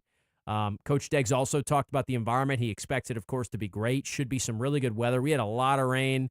Of course, the weekend that I went over to the beach for a couple days, spent some time with the mother-in-law and such for Mother's Day. So one more happy Mother's Day to everyone out there. Of course, I got hit with rain just all weekend long. The drive there was miserable. The drive back was miserable. And there was like a tiny little window of time where it actually stopped raining while I was there. But outside of that, some tough breaks weather-wise. Doesn't look like we're going to have to worry about this week. Should have some really good weather, some comfortable temperatures. Obviously, 2 night games with Thursday and Friday, and then we'll see what Saturday looks like. But a lot left to be decided in the Sun Belt, to say the least. So let's do this. Let's take a time out. Let's talk about some of those Sun Belt scenarios, and we'll certainly talk about the Cajuns' trip to Boone. Jay Walker, fortunately, I found out, was part of a different flight schedule, so he got home at a pretty reasonable time last night. He had a nice night of sleep, it seems like. So we'll talk to him on the other side of the break. This is The Lowdown on a Monday edition of the show. Stay tuned. ESPN, Southwest Louisiana Sports Station. This is the Lowdown with D'Lo, live on ESPN 103.7 Lafayette and 104.1 Lake Charles, Southwest Louisiana's sports station. Hello, everyone. This is Jeff Palermo. Join us on Tuesday nights for Tiger Rag Radio. Myself, Todd Horn, and Glenn Gilbo give you the latest happenings in Tiger Town and across the SEC. We talk to coaches, analysts, and those in the know when it comes to the Tigers and the Southeastern Conference. We cover all the sports: football, baseball, basketball, softball, and gymnastics.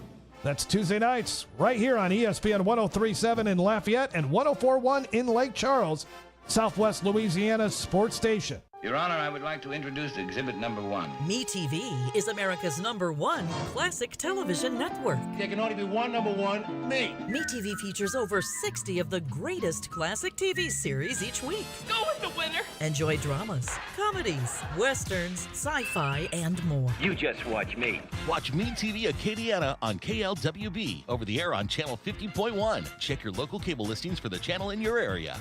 MeTV is memorable entertainment television.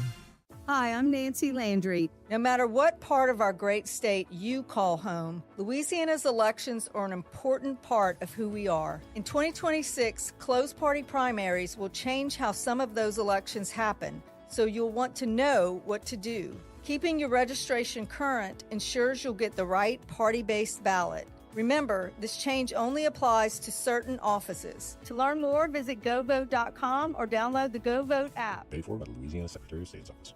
Know someone with a drinking or drug problem? Learn how to get sober after we share these stories. I was 35 with 2 beautiful children when my life and addiction started to spiral out of control. After my divorce, I went into a depression cycle and started drinking more often and using prescription drugs. After my second DWI and arrest, my ex-husband threatened to take our children away from me. I was 17 when I became addicted to heroin and meth. I thought I could quit on my own, but I couldn't. It hit me when I was arrested. Get sober now. Your private insurance may cover costs and we'll get you here. It's simple. Just call Elite Rehab Placement right now. Please, don't wait. Your life matters to us. 800-819-8313. 800-819-8313. 800-819-8313. That's 800-819-8313. It's Nurses Week, and we're celebrating real heroes of healthcare right here in our community. Delta Media Corp, along with Service Chevrolet Cadillac, is hitting the road with cookie trays and sweet treats to say thank you to the nurses who go above and beyond every single day. From fast-paced emergency rooms to clinics, long-term care, and home health, your compassion, skill, and dedication truly make a difference. You show up when it matters most, bring comfort, care, and hope. To every nurse, thank you for all you do. We appreciate you this week and all year long. Can't get enough discussion about the college programs you know and love? Not to worry. Dawson has you covered, coming up right here on the Lowdown with D'Lo. As tradition has it, we talk to our friend Jay Walker, the voice of Louisiana Raging Cajuns, on Mondays. Jay, I just told the story of what was a pretty rough night or two of travel for Cajuns baseball, but you lucked out a little bit, right? It wasn't quite as difficult for you to get home. Well, it was a situation where I went ahead and for the 2 flights that we had for baseball, I went ahead and booked my own travel, which meant that I was able to fly out of Lafayette for both trips, able to fly home for both trips. And so last night I walked into my house probably about 10:45, which was about the time that their plane was supposed to take off from Charlotte. And, of course, that didn't happen. And it turned out to be, kind of the second nightmare trip the baseball team has had, because they had one trying to get back from James Madison as well. But no, I was fortunate, and that's what happens when you don't fly with 30-some other people. You can just go ahead and fly in and out. In and out of Lafayette, which is what I did. I don't power rank every airport I've been to, but Charlotte is so far down my list, and I don't know what it is about that place. It's been a lot of different instances. Softball, I was there. That was the week of my wedding too, but made it home, and Coach Deggs and company made it home as well. And obviously, as we all joke about it, It is a whole lot easier to deal with a nightmare travel weekend after you win a series up there. So I can only imagine if they wouldn't have found a way on Sunday, how much more miserable that would have been going through. But this was an incredibly important series to get, and the Cajuns got it. I still haven't fully digested Friday night's game with the ninth inning and the dropped pop-up and the hit by pitches and then getting out of the jam. So I guess we could start there. To get that one after the meltdown that was the ninth inning, I mean, that was just such a crazy game, but really ninth and 10th inning. Well, yeah, it was. And honestly, there probably weren't too many people outside of that dugout that once they had the meltdown in the ninth inning and they went to the 10th, that thought that the Cajuns were going to win the game. I'll be honest, I didn't think so. I didn't either. But the guys in the dugout, to their credit, they didn't feel that way, and they kept fighting and wound up getting the win. And after having a ninth inning where he hit a couple of guys, Cajuns got the run in the 10th, and then Sawyer Pruitt just shut the door, and that was great. And I felt going into the series, Dawson, if the Cajuns were going to win the series, they had to win on Friday because they were going to face arguably the league's best pitcher in Gage Peterson on Saturday. And he's every bit as good as I thought he was. And so if they're going to win the series, they would have to win Friday, Sunday, which is what they did. They did. And, the Sunday game as well, it's another one. It seems like they're starting to get a little more solidified with this infield stuff. And Coach Deggs talked about it. He doesn't want to move around as many pieces as he kind of had to, but they were searching a little bit. And so now Owen Galt hits the homer. He had a nice day defensively. So that's it for now. But look, we'll check back at the end of the Coastal Series and see if that's still how they want to roll this thing out. But to get it, that's the other thing, too, to get this series win while they're still clearly trying to figure it out as far as who's going to be going in which spot. Man, that was impressive. And Sunday's game, you come out and you score runs early, and then Ty Roman. How big a job was that? And you wonder if Roman can look like that or close to it, that does change what this team can do in a postseason setting. No, he was very good. I mean, he went out and dominated his opponent. And if your number 3 guy is capable of going out and taking the best hitting team in this league, and make no mistake about it, that's the best hitting team in this league, and just shut them down the way he did. They wound up scoring 3 runs on Sunday and 4 runs on Friday. And I think there's only been 8 games that they've been held to less than 5 runs in a game. And to go out and dominate his opponent the way he did was very impressive. Now, they gave up hits.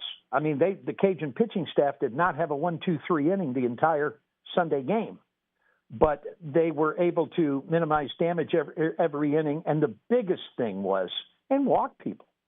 You go out and you throw strikes, you don't give up 3 base runners. I don't care how good the other team hits, you're going to have a chance to win. And that was something that they were able to do on Sunday, and they got them to a dominant victory.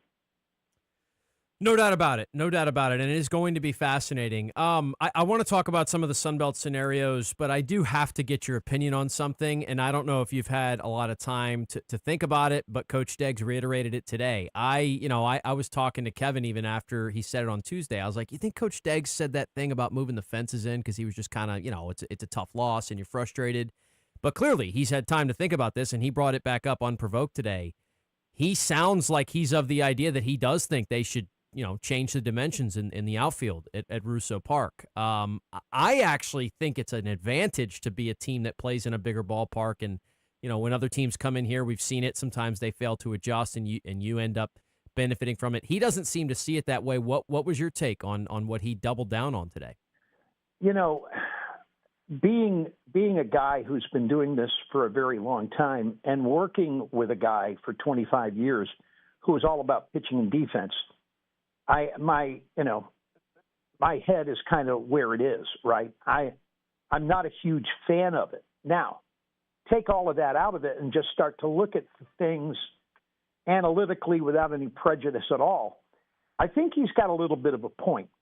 First of all, he is right, and he's got the numbers to prove it. We haven't talked about it publicly, but he does have the numbers to prove it, that since the renovation, it is harder to hit home runs in that ballpark than it has ever been before. And this has always been a pitcher's ballpark. It's the only ballpark that when spring comes and the wind starts blowing, it's blowing in from center field most of the time. Every other place in the league, it's blowing out. So there's a huge disparity now. And yes, is it an advantage for your pitching staff? Absolutely. But I think this league now is different from what this league was 10, 15 years ago. It was really a pitcher's league 10, 15 years ago. It's not anymore. It is a hitter's league now. And there's only so much you can do with your ballpark if you don't swing it like some of the other teams do and don't get rewarded for the way you swing it. So I think what he says has some merit. Am I just ready to just go ahead and do it? I'd like to see a little more data on it. But I do think that looking at what this league is right now in the Sun Belt Conference, I do think that the idea has some merit. It is an interesting conversation for sure, and we will see perhaps in the offseason if it leads to anything further or not. Let's go through some of this conference stuff, Jay. It is rather fascinating. And, look, sometimes this just continues to happen in sports, so I guess maybe we shouldn't be surprised when we get to the end of the year and the standings are bundled up because we know it's a competitive league. The Cajuns, as far as I have it, could finish as high as third in the conference, and they could also miss the conference tournament. Those are both still in play with 3 games left.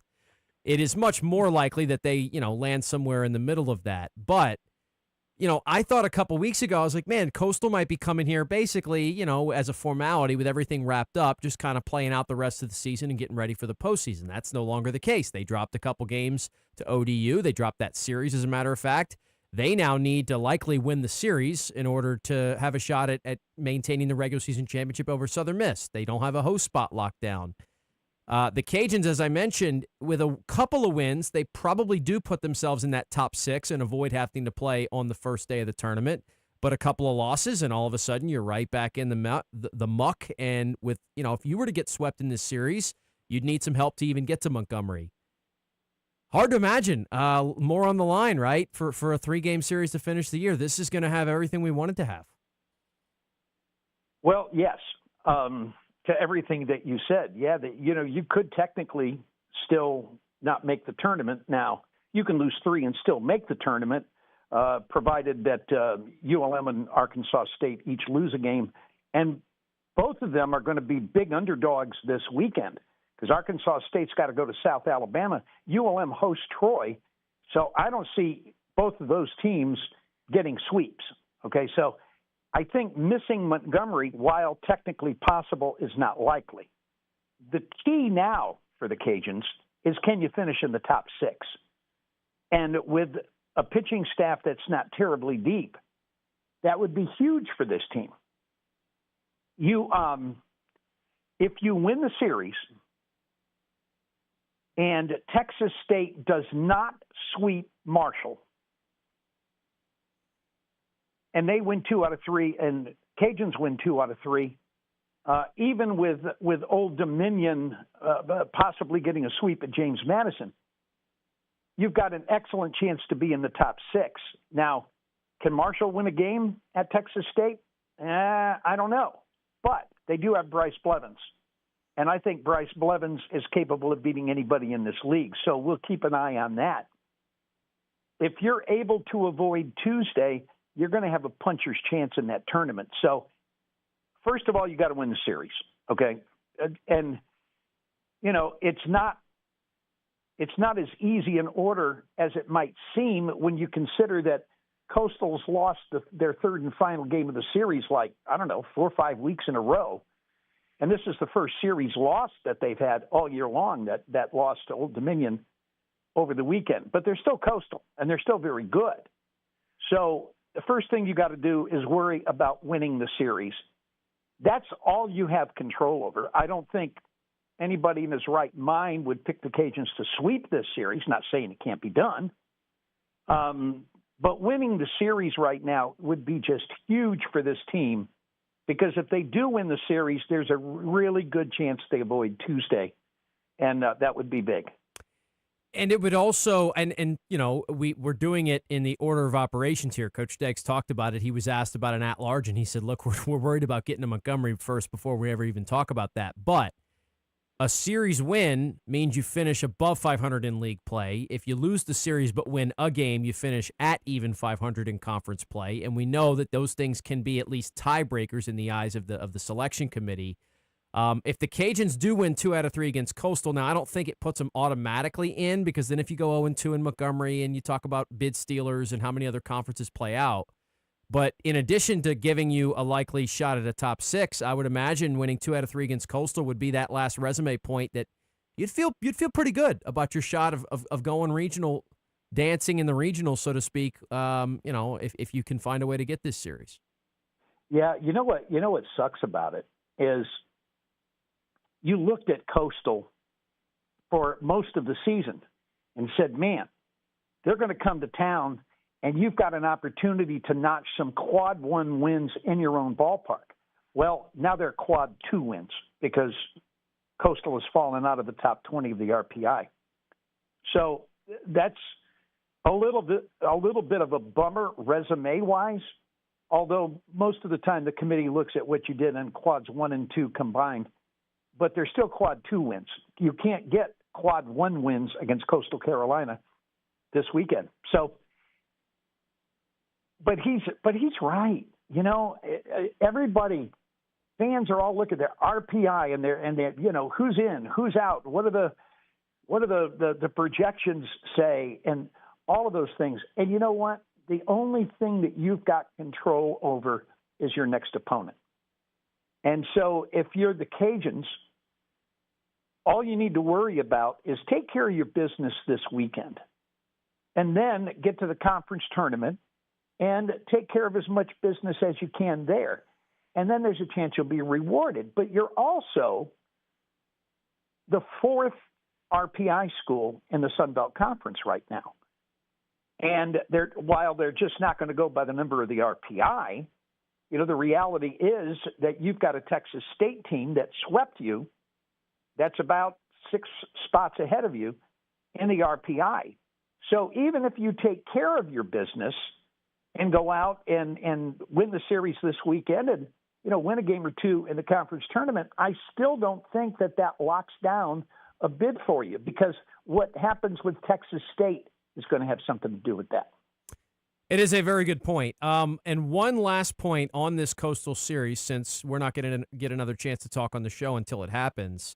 Cameron Fluke's a name people are going to remember from last year's team. He pitched the first game of the year this season and then got hurt, and they were hoping to get him back at some point. They got him back.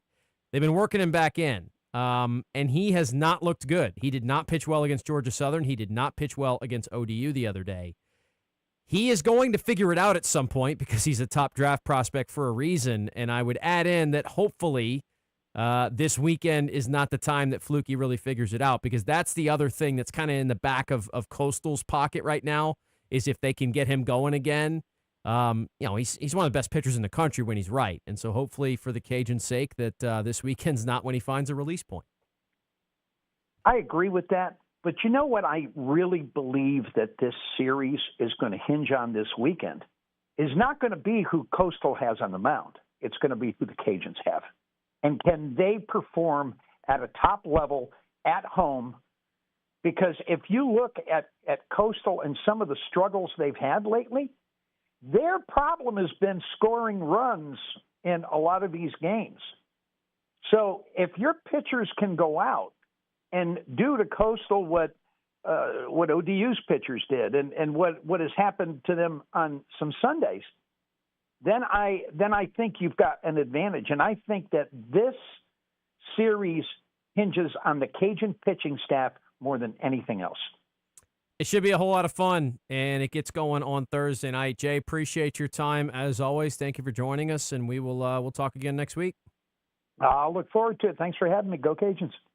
That is Jay Walker, the voice of the Louisiana Raging Cajuns off their series win at App State. As we mentioned, it sets up a really exciting 3-game set, Cajuns and Coastal, Thursday, Friday, Saturday. 6 o'clock starts on both Thursday and Friday, and then I think it's a 2 o'clock first pitch on Saturday to round out the series. All right, we will take a timeout. When we return, we will switch gears a little bit. We've got a few more things to get to here on the show, so we'll just kind of give some other thoughts on some stuff that happened over the weekend. NBA playoffs rolling along yesterday, and then Victor Wembanyama got ejected. That series may have changed a little bit. We'll at least just do a quick rundown recap of what's going on with the playoffs after the break. It's the Lowdown. This is the Lowdown with D-Lo, live on ESPN 103.7 Lafayette and 104.1 Lake Charles, Southwest Louisiana's sports station. This game isn't fun. This game is a war. It's time for the 2-minute drill. Hurry it up, hurry it up, hurry it up. Powered by B1 Bank. Visit B1Bank.com to find a location near you. Come on, let's go, you guys. Get in here, we gotta go fast now. The NCAA softball regionals are set. 3 teams out of Louisiana made it into the 64-team tournament, and those teams are LSU, McNeese, and Southeastern. The Tigers are the lone team to earn a host site. LSU will have Virginia Tech, South Alabama, and Akron in the Baton Rouge Regional. McNeese is a part of the College Station Regional after winning the Southland Conference Tournament Series on Saturday. The Lions will be one of the other 3 teams headed to Tuscaloosa to face top-seeded Alabama. In college baseball, LSU's chances to make an NCAA Regional are slim to none after getting swept on the road against Georgia. Louisiana took 2 out of 3 in a much-needed series against App State to improve to 32-20. Then for McNeese, they had no issues with Northwestern State, ending the regular season by sweeping the Demons. The Houston Astros lost another series, this time on the road to the Cincinnati Reds. Next up is a home matchup with the Seattle Mariners. Game 1 is tonight, and first pitch from Dyken Park is scheduled for 7:10. You can listen to the action on ESPN 103.7 Lafayette and 104.1 Lake Charles. And in the NBA playoffs, the Knicks completed the sweep of the 76ers, and the Timberwolves tied the series at 2 apiece with the San Antonio Spurs last night. Back on Saturday, the Thunder went up 3-0 in their series with the Lakers, and the Cavs stole Game 3 from the Detroit Pistons. Both of those series will resume tonight. I'm James Mesh, and this has been your 2-minute drill on ESPN 103.7 Lafayette and 104.1 Lake Charles, Southwest Louisiana Sports Station, your home for the LSU Tigers and Houston Astros. The 2-minute drill has been powered by B1 Bank. Visit B1Bank.com to find a location near you. ESPN 103.7 Lafayette and 104.1 Lake Charles is the proud winner of 4 2026 LAB Prestige Awards, including Best Use of Digital Media, Foot's Friday Fury, Best Live On-Site Remote for our Super Bowl Radio Road coverage, Best Promotion for our No Shave November initiative, and Radio Young Professional of the Year for Dawson Iserloh. We're proud of being Southwest Louisiana's sports station and are humbled to be recognized by the Louisiana Association of Broadcasters. Oh, look who's here. Everybody Loves Raymond is on MeTV. Who told you that? Raymond! America's #1 classic TV network. Nothing even comes close. Enjoy 2 back-to-back episodes every weeknight. We're doing it twice. Watch Everybody Loves Raymond. Yeah, it's all about you, Raymond. Weeknights starting at 8 on MeTV.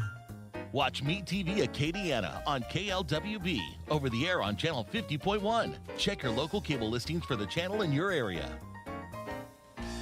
Hi, I'm Nancy Landry. No matter what part of our great state you call home, Louisiana's elections are an important part of who we are. In 2026, closed party primaries will change how some of those elections happen, so you'll want to know what to do. Keeping your registration current ensures you'll get the right party-based ballot. Remember, this change only applies to certain offices. To learn more, visit govote.com or download the GoVote app. Paid for by the Louisiana Secretary of State's office. What is dementia? Is it the same as Alzheimer's? What is vascular dementia, Lewy body, FTD, TBI, and CTE? If someone has memory loss, does that mean they have dementia? Millions of Americans ask these questions every day. I did too, and I learned. My wife Ginny developed dementia. I didn't know what to do or what was coming next. I'm Kevin Jameson, volunteer and president of the Dementia Society of America. I'm excited to offer you a free guide to understanding dementia. It's filled with facts about dementia, care planning, how doctors can help, and ways to keep your brain as healthy as possible. The Dementia Society of America is a national nonprofit, and we're ready to answer your questions. You want to live life to the fullest. I know that. Ginny did too, and I'm confident that we can help. Get your copy of the guide. Go to 1-800-DEMENTIA.org or call 1-800-DEMENTIA. Thank you. It's Nurses Week, and we're celebrating real heroes of healthcare right here in our community. Delta Media Corp, along with Service Chevrolet Cadillac, is hitting the road with cookie trays and sweet treats to say thank you to the nurses who go above and beyond every single day. From fast-paced emergency rooms to clinics, long-term care, and home health, your compassion, skill, and dedication truly make a difference. You show up when it matters most, bring comfort, care, and hope. To every nurse, thank you for all you do. We appreciate you this week and all year long. You're listening to the 2026 LAB Award winner for Radio Young Professional of the Year, Dawson Iserlo, the host of The Lowdown with D-Lo on ESPN 103.7 Lafayette and 104.1 Lake Charles, Southwest Louisiana's sports station. All right, the Lowdown continues here on a Monday. As I said, the NBA playoffs, so I don't know why they dropped the NBA draft lottery right in the thick of the playoffs, but they did that. The series, after what was a pretty intriguing first round, I thought was really good. You had a couple 3-1 comebacks. You had a couple underdog teams really make a run at it. You had some interesting storylines developing. The second round has not quite brought it, right? Unfortunately, a couple of the, and I think part of that's just because some of the real contenders have played better, and maybe that is a good thing for down the road because maybe it means we're going to get some really good conference finals and NBA finals. But we got a couple series that are basically wrapped up here, one of which that is wrapped up. Now, back on Friday, the Knicks took out the Sixers 108-94. Embiid still down. We knew about that. The Spurs did, and that's probably been the best series so far in the conference semis. The Spurs and Wolves have gone at it. And Wembanyama and company, after dropping one game on their home court, they come back at the next two. Wemby was unbelievable in Game 3. 39 points, 15 rebounds, was a game changer, and they end up taking a 2-1 series lead. Fast forward to Saturday, Cavs do get one against Detroit, so that series maybe not quite done yet as the Cavs lost the first two, but they get the first home game. Lakers, again, I watched this game, and again, I thought they played well at times. They just, they just can't keep up with this Thunder squad without Luka, and it doesn't sound like Luka's coming back. And obviously at this point, it's a 3-0 series lead anyway, so OKC takes full control there. Yesterday, Knicks Sixers, I thought the Sixers would grab yesterday's game. Usually when a team's got a lot of talent, even if they're down 3-0, they find a way. They'll play a little harder. They'll fight and scratch and claw. Not to be. The Knicks said, we're going to get this thing over with. And now what's important for the Knicks is they're potentially going to allow guys to rest. I know Josh Hart's been banged up with a hand injury. OG Anunoby just went out. So this is now an opportunity for them to get healthy because they win this game by 30, 144-114. It was not close. How about the combined three-point shooting of 4 of the Knicks' 5 starters? If you go Karl Anthony Towns, Josh Hart, Jalen Brunson, and Miles McBride. McBride made 7 on his own. Brunson made 6. Hart made 4, and then Towns shot 2 of 3. So if I'm doing quick math on the fly here, that's 13 of 19. That's 17 of 25. Make it 19 of 28. 4 of their 5 starters shot at 19 of 28 from three-point range. That'll give you a nice, healthy 68%. The entire starting lineup was 19 of 31 for 61% if you want to throw in Miles Bridges' or Mikal Bridges' 0 for 2. From there. So they shot a ridiculous percentage. Landry Shamet made 4 off the bench. The Knicks as a team shot 25 of 44 from three-point range. This game was never going to be close. The Sixers are going home. The Knicks are going to the conference finals, looking like right now the class of the Eastern Conference. We also got the next rendition of Spurs and Wolves last night. The big controversial play of this game is Victor Wembanyama, only 12 minutes into his night. He gets ejected. Flagrant 2 foul, elbow to the face. It was an elbow. I understand why he got ejected. It was a brutally tough call for the Spurs to, deal with in this game. But at the end of the day, it's forcible contact to the head with the elbow. You're going to get tossed for that. I am of the idea that he shouldn't have got further suspension, and the league did confirm that today. No further discipline is going to be necessary. They felt the flagrant 2, the ejection in the game was enough, so Wemby will be back for Game 5. But the Wolves go on to win a really close game. Despite all that, it was still a close one. The Spurs fought without him. They got a big night from De'Aaron Fox. They got, Castle had 20 for them, and so they stuck around in this game. But credit to the Wolves down the stretch. I thought, obviously, Anthony Edwards was incredible. Coming off the knee injury, they allowed him to ramp it back up, and now he's back to the point last night where he plays 40 minutes, scores 36 points, and looks like the dude. The shooting numbers at the free throw line for Ayo Dosunmu are absolutely ridiculous. Remember, he had that random massive game in the first round, but he's just been a really good role player for this team.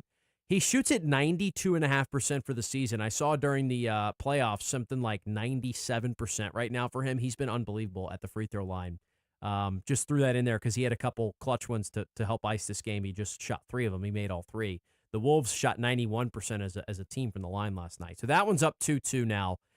Next game's going to be critical in that series. Tonight, as we heard on the ESPN update, if you listen at the top of the hour, we get game 4 between the Cavs and Pistons. So if Cleveland wins that one, we even that one up and could potentially have some real intrigue.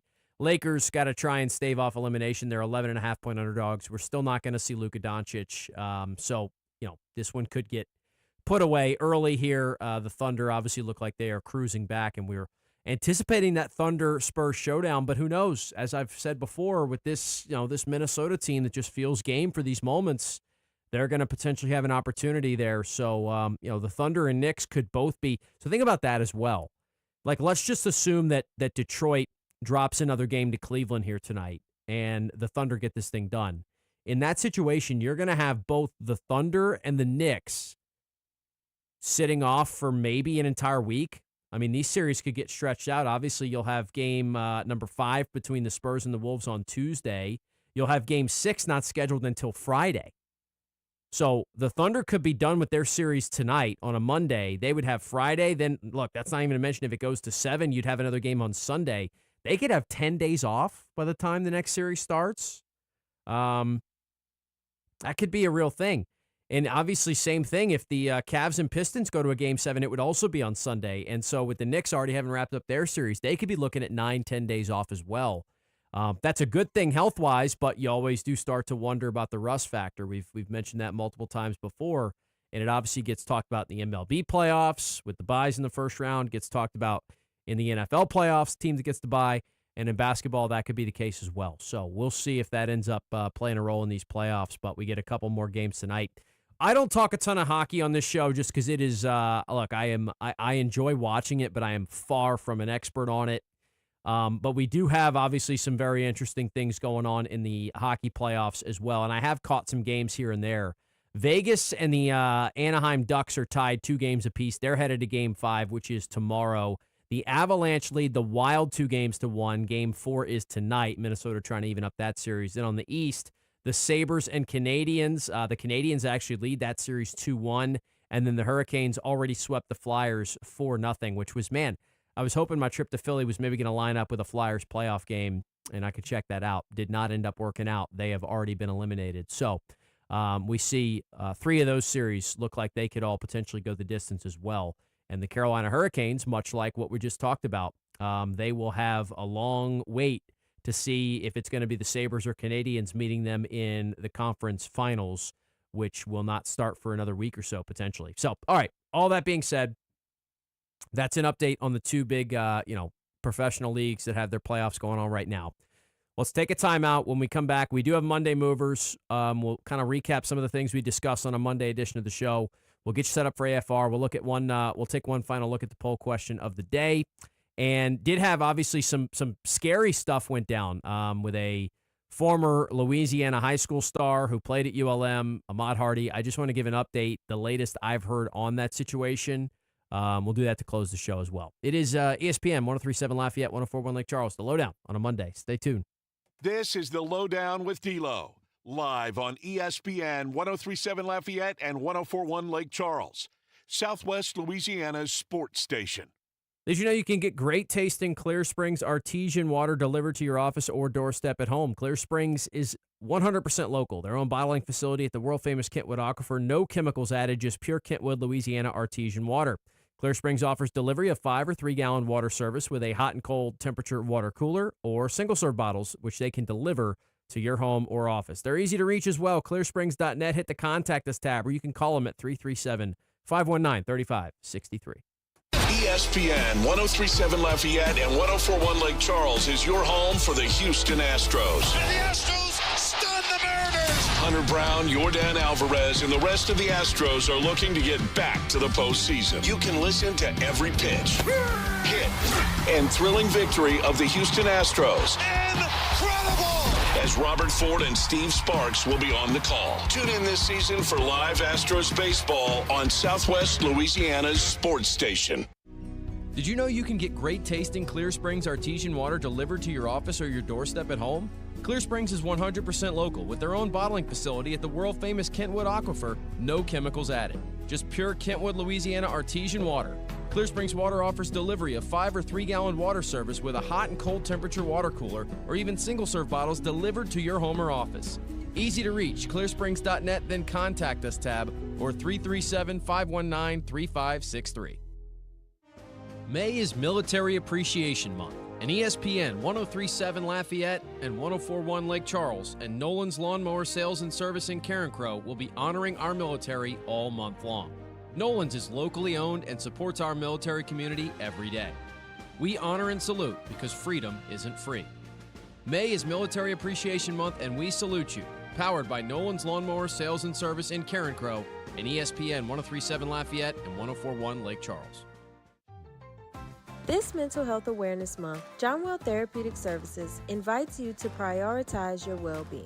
Hi, I'm Glenda, a dedicated therapist that provides a safe space for growth, resilience, and hope. No matter where you are on your journey, I am here for you. Whether it's anxiety, depression, or just the need for support, you are not alone. Reach out to John Well Therapeutic Services and start your path to healing today.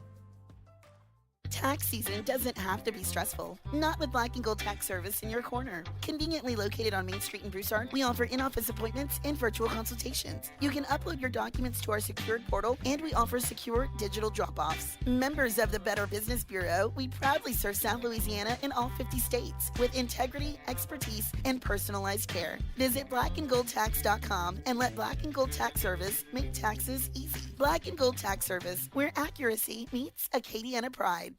Every weeknight, MeTV has your laugh therapy. To chase away the blues or the olive drabs. With 2 hours of MASH at 5. This guy's ankle has tickled my funny bone. Followed by the Andy Griffith Show at 7. Doggone it, Otis. You're supposed to be hugging me when I'm arresting you. But he likes you, Bart. Weeknights on MeTV. Watch MeTV Acadiana on KLWB, over the air on Channel 50.1. Check your local cable listings for the channel in your area. Sounds like somebody's got a case of the Mondays. Monday. Is it really Monday already? Plenty of things in the sports world have been on the move in the past week. Question is, have they been moving up or moving down?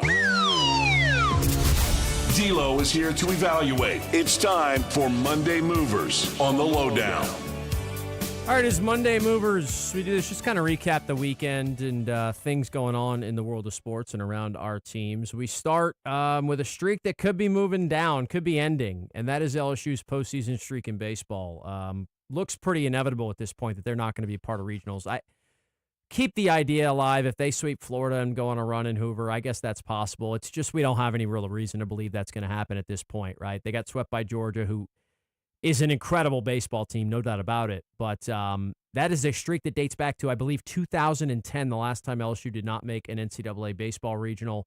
We know they were very close to ending that streak a couple years back, in between the championships, right? The year where they ended up ultimately going to Chapel Hill. But that team got hot with about a month left in the season, rallied off some big results, went to Hoover, got some things done, and then got into the tourney. Then gave North Carolina everything they could handle down to a regional championship game before the Tar Heels outlasted them. That was the last time the streak was in jeopardy. But as I said, that team got it going far earlier than where we at this point. So it does appear like that streak could potentially be ending. On the other hand, what's moving up is the Cajuns' chances of making it in as an at-large team. I do still wonder if that loss to UNO is going to factor in or how significantly it's going to factor in. Jay brought up a good point that I hadn't really thought of yet. Texas State could be one of the biggest hindrances to UL's postseason bracketology type plans here. If Texas State is in the same conversation, remember the committee sometimes does these things in tiers. So if you're looking for the last handful of spots and you're looking at Texas State and UL for them, unless Texas State's safely in and the Cajuns get in right behind, or unless the Cajuns are safely in and Texas State's on the bubble, that head-to-head comparison of Texas State having a sweep over the Cajuns is not going to look very good. And right now, the Bobcats have them by a few RPI positions as well, mainly because of, one of the main reasons. We know they lost, 6, 7 spots from that UNO loss, so that could be a real problem. The committee looking at the Cajuns and the Bobcats directly up against each other is not a very good scenario for UL to be in. So you kind of either want Texas State to fall flat and lose a bunch down the stretch, or maybe you're okay if Texas State rolls in and gets hot and kind of puts themselves out of the bubble conversation. My new, kind of worst case, I just don't think you want UL and Texas State to be compared against each other, because I think it'd be hard for the committee to look at a series sweep and a better RPI number that Texas State might have over UL. Outside of that, I still feel very good about their chances of getting into the regionals if they take 2 or 3 against Coastal this weekend. If they win 1 game against Coastal, I still think they'll have a shot. They'll just have to do some work in Montgomery. If they get swept this weekend, then they could be on life support as well. And obviously, they would actually technically still need some help even to get to Montgomery if all that happens. But that is interesting for sure. What's moving up this week as well is the buzz around the world of golf. We get back to a second major championship this season, the PGA at Aronimink. Christopher Wrighton seems like one of the bright players on the tour, up and coming, wins the Truist. Ricky Fowler was right behind him, as was Alex Fitzpatrick and Nikolai Hogard.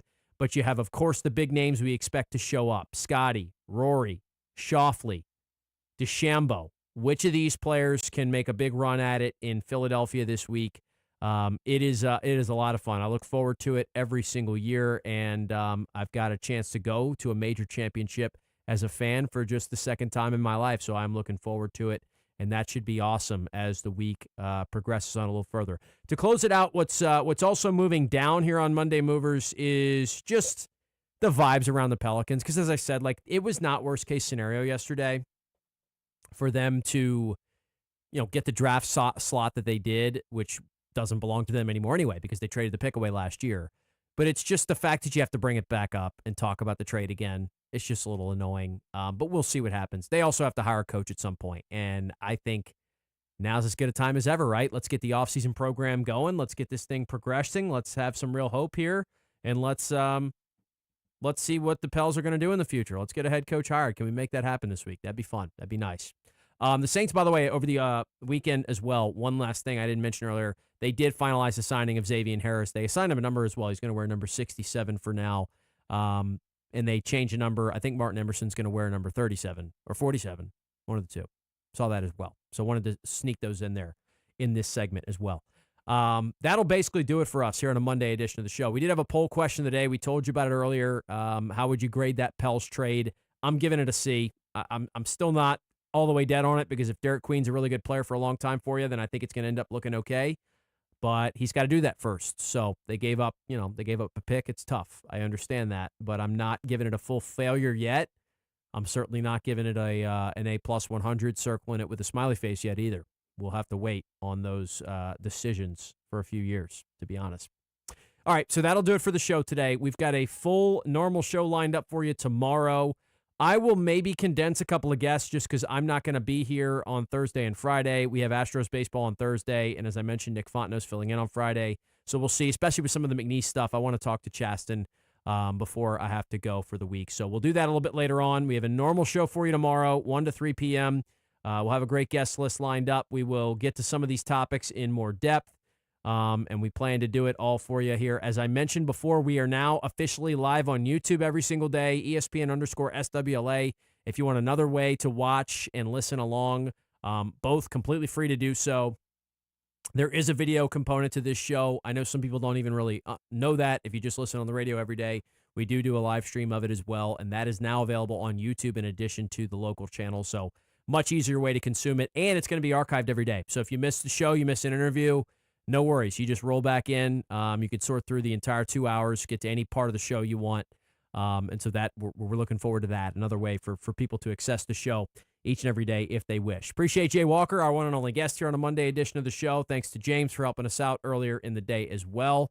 As I mentioned, we'll be back tomorrow from 1 to 3 with a normal show. AFR, Matt Moscona and company, plenty to talk about. I'm sure they will get into some of the LSU baseball struggles, some of the Saints news, and a whole lot more. That is coming up next. You're listening to ESPN 103.7 in Lafayette, 104.1 in Lake Charles, Southwest Louisiana sports station. Your home for the LSU Tigers and Houston Astros. Stay tuned. It's 9 a.m. You just received a voicemail from your boss. Hey, Janet. Heads up. We got an important meeting coming up Thursday. The big guys are coming into town, so I need you in charge of lunch, and we've got to look good. Luckily for Janet, she knows a place, and she knows her boss will be impressed. Honey Baked Ham can cater your next event. Delicious and freshly sliced deli trays, box lunches with sandwich, chips, and dessert. Or try our fresh salad boxes, and the perfect touch with a meat and cheese tray. Honey Baked Ham Company. This is your Chiropractic Expert Minute, brought to you by Dr. Quentin Briscoe, chiropractic physician. Hello, I'm Dr. Quentin Briscoe. You may have heard me for Chiropractic Awareness Month. Today I want to share a quick tip to keep your spine and your whole body healthy. Everyday habits like sitting too long, poor posture,